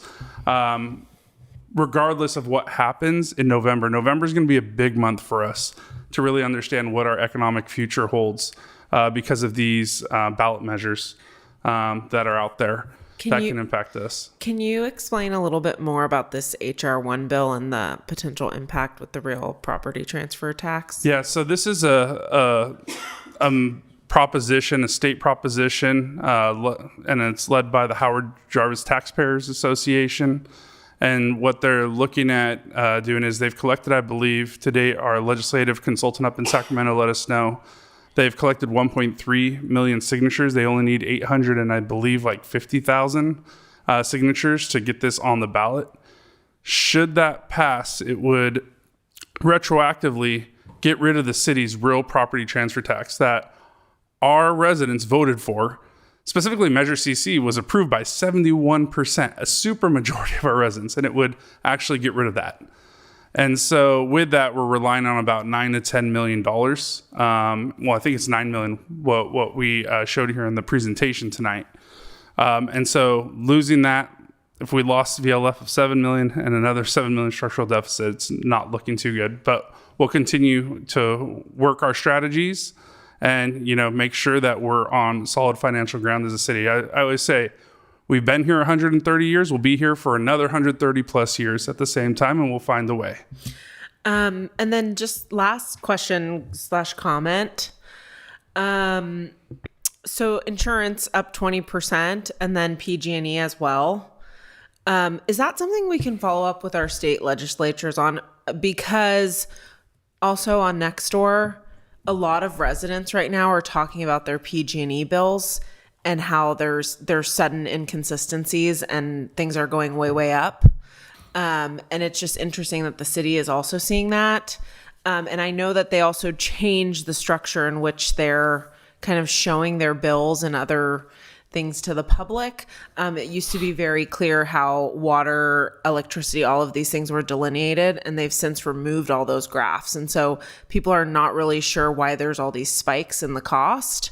And then I'd be curious to know why our costs are spiking as a city as well. So I can just say, I think you nailed it, that the city is not insulated to these cost increases, just like our residents are experiencing. With their own home budgets overall, we have the same issues that we are challenged with. And so what we did earlier this year, and we went through an exercise with our city attorney and with our finance director, really to look at our options regarding, let's just speak to insurance, I guess, at this moment, our insurance costs and what it would take. I'll have our city attorney kind of lay out kind of our approach overall on our insurance costs, because they have gone up significantly. No, definitely our insurance costs, our excess coverage has gone up significantly over the years. We've taken steps to try and reduce those increases year over year by basically increasing our deductible. Now, it's a trade-off. You want to be careful not to increase your deductible too much, but by doing that, we have seen some savings in our premium over the years. We are part of an insurance pool, and the other members of the insurance pool do have experienced significant increases in their premiums over the years, and it's something that has been impacted by nationwide events that have occurred across the country. If you think about natural disasters that have occurred across the country and other events, those all have impacts on the insurance market, which also affects the insurance premiums that we pay in California and as part of our insurance pool. So our insurance broker tells us is that insurance market, it's a hard market, and it's resulting in these 10, 20, like 30% plus increases year over year. We have looked at different options for increasing our deductible, but then again, that's the same trade-off. If you have a very high deductible and then you have one, say, catastrophic event that results in a major payout, then that's going to put you in a deeper hole than having these insurance premium increases that we've seen currently. So it's a difficult situation, but it's a situation that many other jurisdictions are in right now. So I think the approach that we're recommending and will recommend as part of our annual insurance update that we bring to council in June is to really kind of stay the course as far as the balanced approach that we've taken to date. But no, we've definitely kept a very close eye on how our insurance rates have increased, and we get kind of a preview in January, and then we get another preview kind of closer to the April-May timeframe, and I keep our finance director and our city manager informed right away as to those increases. So bottom line, long answer, but we're keeping a very close eye on that. Does our insurance company itemize what those costs are, or is it just a lump sum?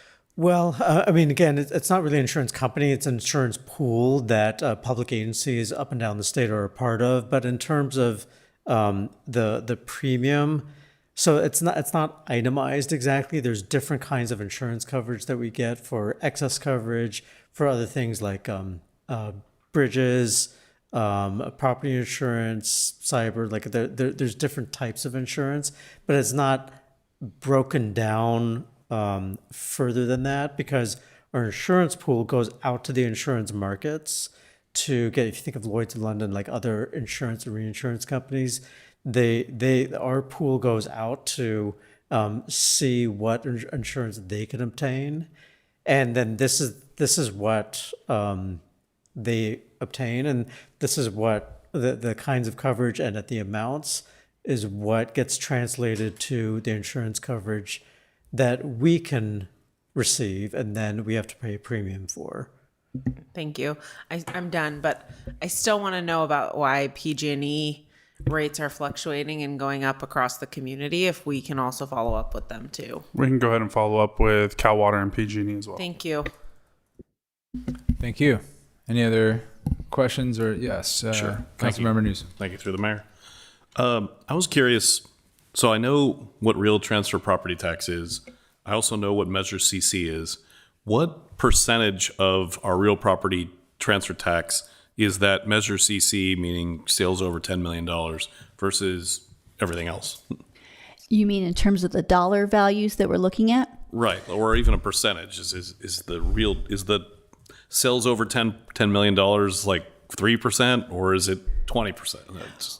Well, I don't know if we have enough of a history to know what percentages is, but for example, last year, when we look at because that was our first full year of full Measure CC, I think. So last year we had about 11 million in regular, so the 0.5% of the real property transfer taxes, and we had about 6 million in the Measure CC, so the extra 1%. So it really, again, I don't know if it's a percentage because it really depends on when those big property sales come in, right? Which are fairly infrequent. They're not as consistent to take in.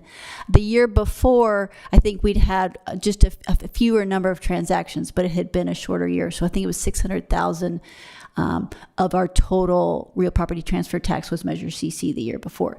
This year to date, we're seeing about 2 million in Measure CC, and we've already got 6 million in the 0.5%. So the 0.5% is still a very solid source of revenue, because that 0.5% is on all those transactions. So the Measure CC, it's much more random. I want to say we've probably had 3 or 4 properties that have brought in that 2 million that we've gotten so far this year. So. And just to jump in on that, I think that you saw a major spike because of the land use measure, Measure T, overall, and so that's why you saw some of these bigger properties exchange hands, and that's how we were able to get a spike in Measure CC. But I also want to remind the council that Measure CC is one-time monies, and our principle of how we budget is one-time monies are used for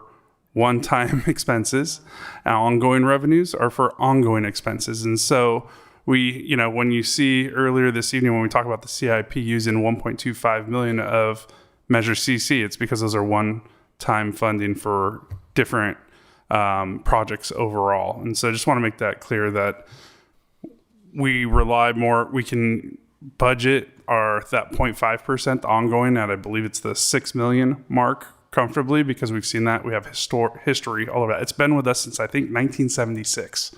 Yeah, but I guess the other thing would be is that the Measure CC, even though that was a standalone measure, that does get wiped out if the real property transfer tax is passed, right? Right? Yeah, it all gets wiped out. So even though it was a standalone thing, it's still gone. All of it's gone. So the 0.5%, the 1976 item, and Measure CC both would be gone. Okay, thank you. That's all I have for questions. Thank you. Thank you. Anyone else? Councilmember Diaz-Nash. Thank you very much through the mayor, and thank you, Abby, to you and your team. Not great news, but it's good to know details and know sort of where the pulse points are. So let's stay on it. I just had 2 general questions in terms of the pension rates and what we're being told to budget at versus what we think, what the rate of return. Are we vulnerable in that area? So good question. I mean, the pension rates for this current year, well, we'll see. What we get, everything that we get for our pension estimates is usually 2 or 3 years behind where the market results end. So a lot of times they don't make those changes till later. So that's why for 26, 27, we know what percentage of payroll we need to pay towards our existing employees, and we know exactly what the unfunded liability amount is, because again, it was kind of calculated from the returns 2 years ago. The last 2 years for CalPERS have ended positive. They've been much higher than the 6.8% discount rate that's expected. So we didn't come with like bad news that, our unfunded liability is going to get this much larger, because the returns had been good and there was a significant amount of funding of the overall pension because of that. We're in March right now. Or not March right now, we're in April right now, but when I last looked at the numbers, they were from March, and they had a meeting in December. All of those were good signs. The CalPERS was well funded. It was higher than it was at the end of last year. The market was strong. In the next 3 months, or next 2 or 3 months, we don't know what's exactly going to happen, because CalPERS doesn't mark this year until the year closes. So as long as the market kind of maintains its levels or doesn't dip too long, we anticipate that they'll make their 6.8% and that we shouldn't see anything negative in those future out years. In general, though, we do continue to see the increases we're seeing right now are mostly involved in their redoing of the actuarial costs, looking at people's expected life expectancies and things like that. So there have been some increases because of that, but not necessarily because of the market returns at this stage. So we're hoping, fingers crossed, that things stay good till the end of the year. Well, that's a big fingers crossed. So I hope you're right. Yeah. And I was also a little surprised to see that healthcare, we're budgeting at sort of 6% going forward. And my assumption would have been that it would have been at higher and higher rates. So, I mean, we do base it a little bit on historical data. And again, we are kind of in the pool with CalPERS. So we do have some guardrails on our costs that they help to negotiate on our behalf. But we didn't have any other data from them that kind of contradicted going forward with that 6% at this time. I know a lot of our budgeting, we pay at the Kaiser rates. We kind of keep an eye on what Kaiser's costs are.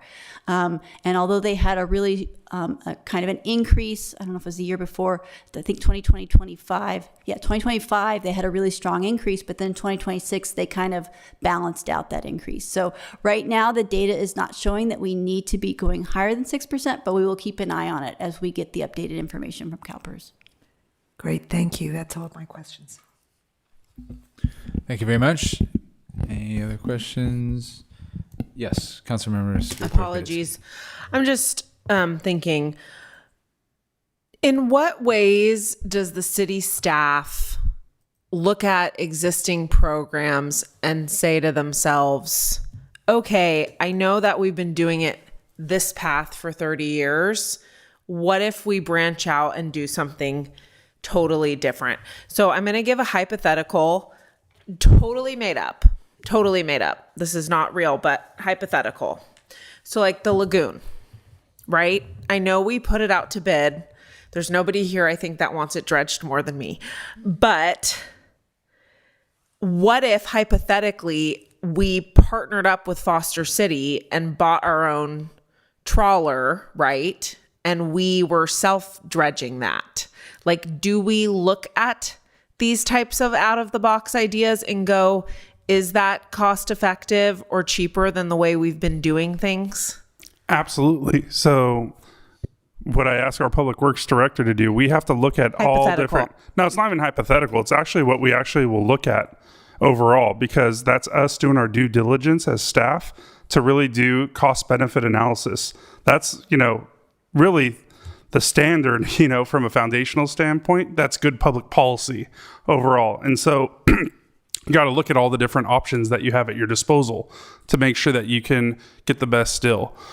So I would say at this moment in time, the city has actually never dredged the lagoon. So let's start with there. So it'll be our first time. Hypothetical idea. So I think as a first time, it would make a lot of sense for us to do this contract at about 1.6 million. I think we're averaging like 1.6. I don't get the recent bids, but the last time I thought the bids, right, Matt, were like 1.5, 1.6 million. And so it's something that we would see how that goes. But yes, no, would we be open to partnering and use, efficiencies and leverage? Absolutely. Now you'll see that tonight you guys gave direction to go ahead and move forward with a $250,000 analysis on our recreation and aquatics facilities. We have to think outside the box. We were going to look at lakeshore, public-private partnerships. These are things we have to look at. How do we do things differently overall? And so we're constantly doing that. When I talk with our different departments, I'm always having them think outside the box. That's one of the big things. And informed risk taking. That's one of our main, when you look at just who we are as an organization, that is something that is part of the DNA here overall. And so it's really taking all that into consideration. I guess what I'm getting at is like, these are like, for example, with CIP, these are just the true costs of like what it costs to get those materials to actually build and construct and do all these things. That's exactly what you would have, right? When you're putting out a bid, you're saying this is what it is. And understand, it costs us a lot more as a city. We have way more regulations and layers than, any person from, you working on your house, right? For a project itself. And so when I talk about doing a bathroom remodel here as a city, it's way higher than doing the bathroom. I know you guys will ask me that all the time, but there are prevailing wages. We got to meet the needs and different standards because it's for the public, the way we service and the regulatory regulations that we have to meet. within our codes overall that increase costs. Got it. Thank you. Yes, thank you for that.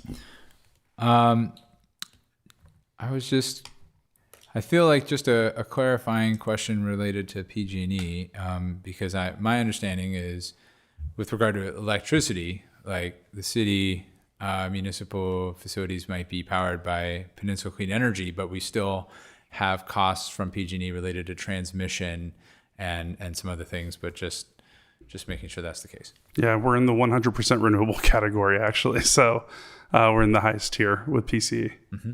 Okay. And Abby, could you help me understand? I just wanted to make sure I understood. I feel like you shared a bit about Measure S trending slightly upward.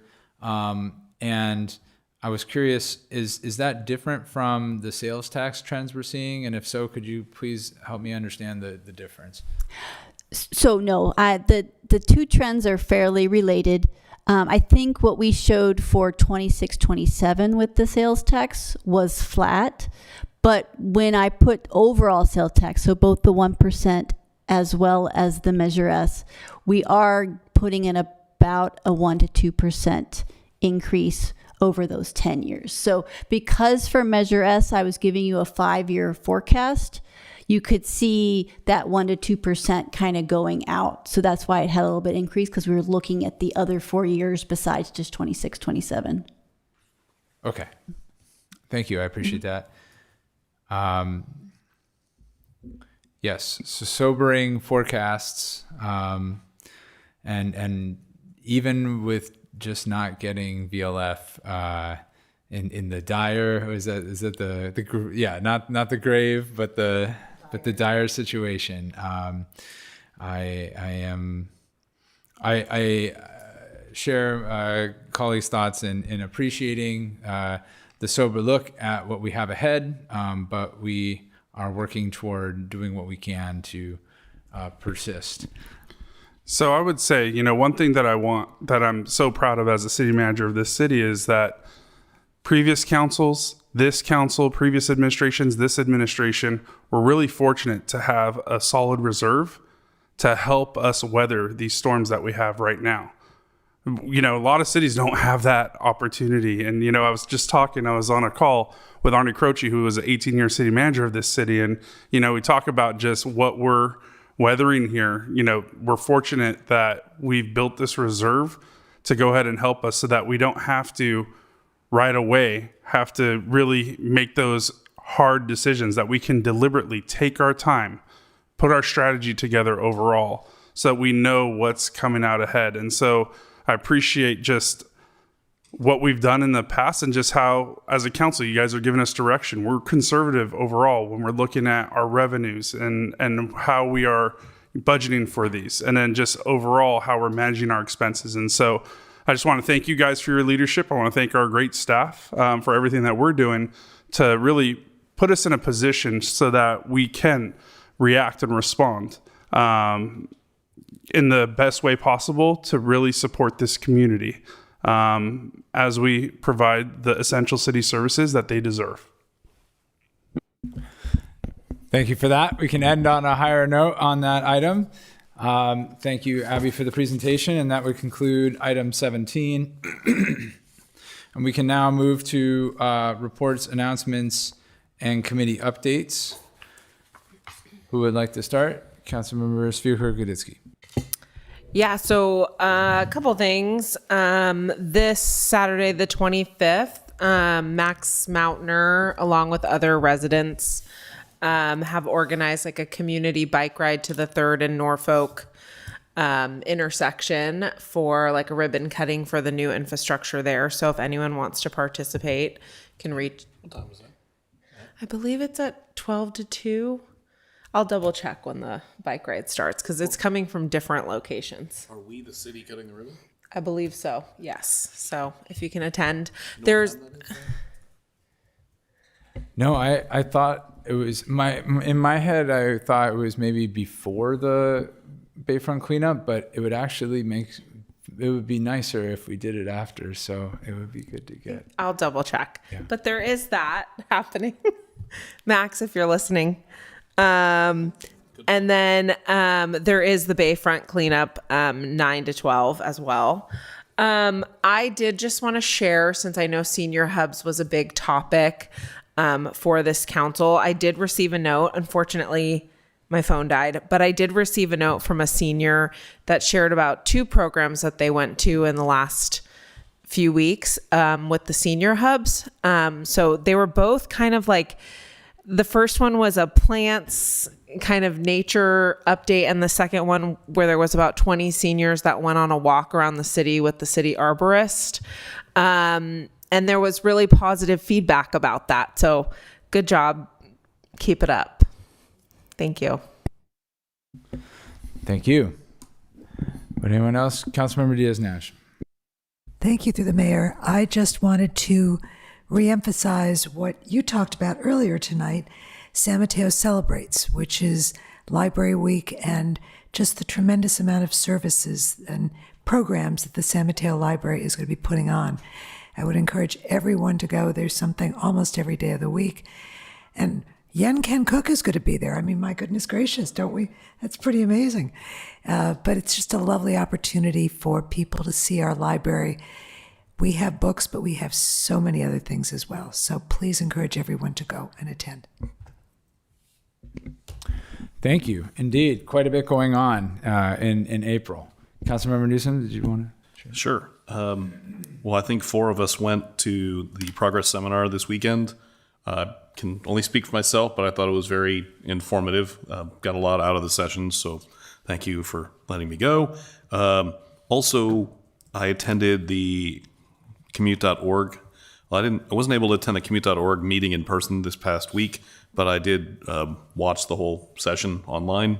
The biggest takeaways were, well, a small takeaway was that they were trying to extend their lease in their existing property for 5 years, but they're not being given that extension, which may be good for them, because the other dire risk for commute.org is about 80% of their services people coming from trains and BART.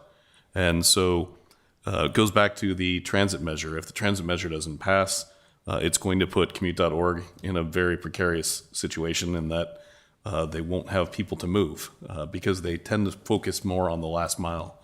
So just that was the message. I don't know, how we take that yet, but I think it goes back to supporting the revenue measure, but we'll see how that goes. That was it. Those are my report outs. Looking forward to this weekend because there's a lot of great events. So thank you. Indeed.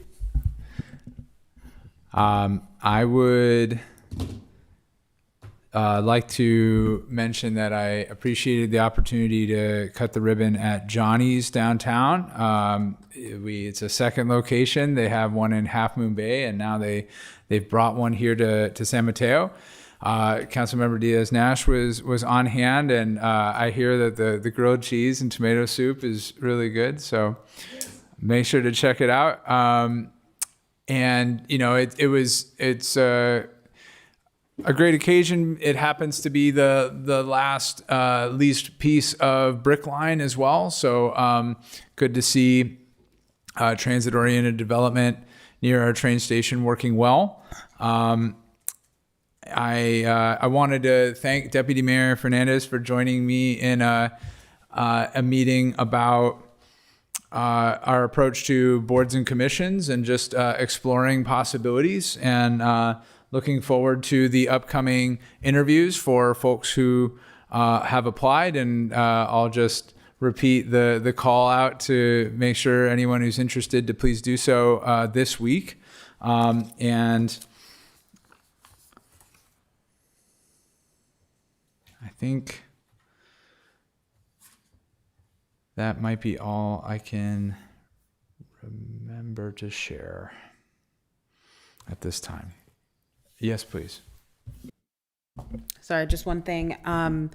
I was pleased to be with Councilmember Newsom and our city staff on a meeting with our state legislators, Senator Josh Becker and Assemblywoman Diane Pappin about the 17th and El Camino intersection. And I was wondering if the city manager might be able to do a brief report out on that. I can do that, or I can have our public works Oh, yes, director. please, He's here yes. tonight. Matt, you want to give an Fabry update? is still here. Yeah. Yes, of course. Thank you.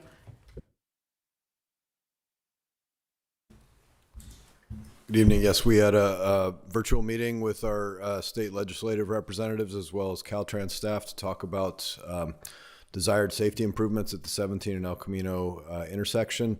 We also, highlighted for Caltrans that we have other locations along the El Camino corridor that have other safety concerns as well, and asked that they commit to an ongoing monthly check-in with staff to move forward on all of these. So we ended up having a staff meeting with Caltrans staff the next day.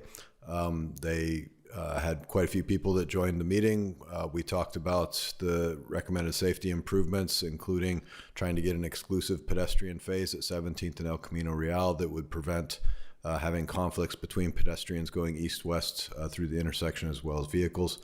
Caltrans, I think, is in support of going forward with that, but they want to work collaboratively with the city staff in terms of reviewing and validating the models that have been done in terms of when you do create an exclusive pedestrian phase, it will prevent vehicles from being able to move. So it will result in greater queuing in terms of vehicles queuing at that intersection. So both city staff and Caltrans staff want to make sure that we're in agreement and understand the ramifications of that so that we can message that out in terms of how that goes forward. So Caltrans is going to be providing their models to city staff to review, and then we'll have a chance to then re-engage with them on that as we get a chance to look at that. So, but they generally were in favor of proceeding with those short-term improvements in terms of making exclusive phase for pedestrians, but we need to validate the models first. And then just to follow up on that, we did get commitments from Senator Becker and also Assemblywoman Diane Pappin that these monthly meetings, we want their staff there too with us to hold Caltrans accountable along with the city as we move forward collaboratively to make these fixes along our corridor. Great. We are grateful for Assemblywoman Pappin and Senator Becker's leadership, and we also thank Caltrans for their partnership too, as this council works to increase pedestrian safety. It continues to be our utmost responsibility and priority.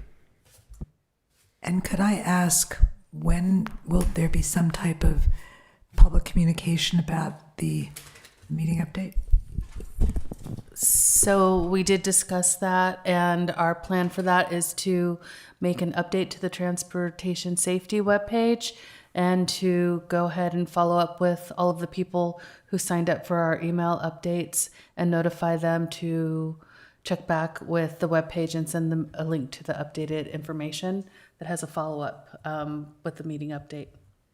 And does that include all the people who emailed us, or is it only people who signed up for the updates? The people who we emailed, we asked them to sign up if they wanted updates. Okay. So they should have all signed up. And so we did track the people who did sign up versus the people who just sent the email, but we gave them all the information to sign up if they wanted updates. So we're not just updating them if they didn't opt in. Right. Thank you. Mr. Mayor, one more comment. Would we be doing something in our newsletter and social as well? I think this is of a higher priority than maybe other incidences. Yes, we will be doing a generalized updated information. Yes. Thank you. Thank you. There was one other thing. Before we adjourn, I'd like to highlight a special upcoming event in our community. The city will host its Memorial Day wreath laying ceremony on May 25th at 10 a.m. at our Fallen Heroes Memorial in Central Park. We invite you to join us as we come together to honor and remember those who gave their lives in service to our country. Following the ceremony, the community is also welcome to participate in a letter writing event in support of the city's adopted military unit, the 101st Airborne, beginning at 11 a.m. at the adjacent Central Park Recreation Center. It's a great new event. Thanks to those who made this possible. Thank you, Martin. Thank you, Martin. Named Martin McTaggart. And with that, I will adjourn this meeting. Thank you. Good night.